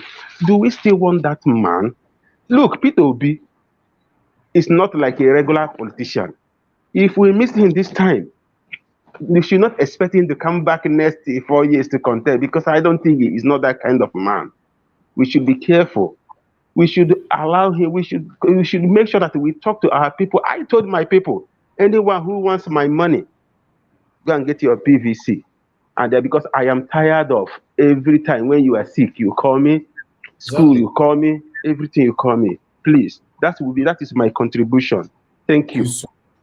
Thank you, Mr. Charles. Thank you. That was a wonderful one. I don't like my brother. You're the last person to contribute now before we round up. Please talk to us in 1 minute. So what of media's people? Okay, my brother. Yeah, go ahead. I don't like. Okay. No, don't let. I hail everybody. I greet everybody. Okay. Thank you, my brother. I greet everybody, my brothers and sisters around the world, especially all Nigerians around the world. We don't change them for them. You know, say Benin not be Lagos though. You know, Benin don't start to the doing for them. So as everything be, so now laugh, now they laugh. Peter Obi where he come, they never know the eat where eat them. Boris Johnson, if you see one cent for year, he go pick him for ground before he go waka. So I am so happy. I was just laughing all to myself when I see 1 million march for Lagos. What they still do today, I've been yesterday, I don't know. So I'm so happy. This is the time for us. And as I used to say, Peter Obi no fit do one. Peter Obi na just symbol for there. Now we na carnival, now one happen. So this one na second SARS. So make we put our hand together.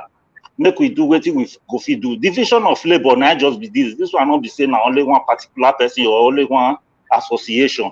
You understand? So if you can't beat them, you will join them. Now be this one. So now carnival now they happen. So it does start. So now be the thing I want to talk. And one last thing I want to talk.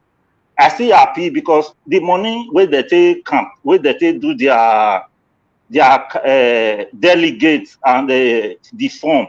I dey happy say I not go be the people wey go still pay that money. That money don't go voice me. I beg, make we gather our hand, make we make sure say Peter Obi come. And if Peter Obi come, as they talk say na social media president, because if you don't enter there, na communication, both the one wey do social media, both the one wey dey ground, now all of us go fit work that better Nigeria. Now that one I get to talk for now. So Edo don't change them for them. Edo go change them for them. One love, bro. God bless you, my brother. I don't like. I appreciate you. I just want to pick one call here. Hello, good evening to you. Your name and where you're calling us from. My name is Matthew Wanda. I'm calling from Texas. Okay, go ahead, United States. Yeah, make it very brief, sir. Go ahead. Yeah, I'm very happy with what you all are doing. For me, this is time for Nigerians to take back their country. a lot of things are not right. And for me, people should There's not noise in turn your this background, whole sir. thing into a tribal politics Sir, there's a or noise on your religious background. politics. Can you hear me? We have a destructive noise on your background. Okay. So people should come together and make sure that they have the right candidate is voted in this time. People shouldn't turn this to a religious thing or tribal politics. No, it's wrong. For me, the youth, the elderly, every person should go out massively, get their PVC, so that the masses can demonstrate to these old politicians that they have the power to put them in there and remove them at any time. By so doing, whether Obi wins or he does not win, the political class will henceforth know that it's no longer business as usual. So I thank you all for the program, for the effort you are putting in sensitizing the entire population, the entire people. I commend you all for this. Thank you, sir. Thank you. I appreciate you, sir. Thank you so much. All right, my people, we are rounding up right now. I appreciate every one of you for your time as well. We're going to listen to that wonderful advice and suggestion from one of our panelists earlier on, that from tomorrow, whoever that will be joining us, we are going to try to compromise so that we can have a room for others and move on. Thank you so much, everybody, for your contribution today. We are rounding up right now. Those of you on the comment section, thank you for your time with us. We appreciate you. Thank you. And those of you on the panel, thank you, my wonderful family. I appreciate every one of us. Let's stand for what is right to move Nigeria forward. We cannot continue like this. The suffering is too much. We have to stand for what is right. I appreciate every one of you that called in today, although I understand that a lot of people couldn't get through to air their view. But don't worry, tomorrow we'll make a change on how we are going to be doing this again. All right. And thank you so much. Please, before you leave, just help us to share and like this broadcast right now. You can see we still have up to 3 people in the backstage. I'm sorry, we are done for today. We can't accept anybody in anymore. But tomorrow you can have the opportunity to join us again to air your own view. Thank you. I appreciate you all. So now we'll draw the curtain, my people. All right. Bye for now. Thank you, sir. Bye.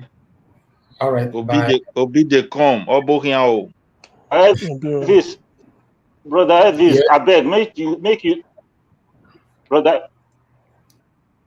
Well, Elvis, make you they put $sign now. You not just the advertise the $sign. Yes, the dollar sign. You know they talk about $sign. With a put it's just that some people don't see it. So, I have my admins. They remember them. They remember them all the time, please. How they talk them. Please, guys, always give us $sign and share our videos. Give us some likes as well. I appreciate every one of you. Good night. God bless every one of you. Thank you very much, my brother. I don't like it. And every one of you.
win it and give it up. Nigeria is now or never. You either love it or leave it forever. Nigeria is now or never. You rather love it and give it up. Freedom is now or never. You either win it or lose it forever. Freedom is now or never. We rather win it and give it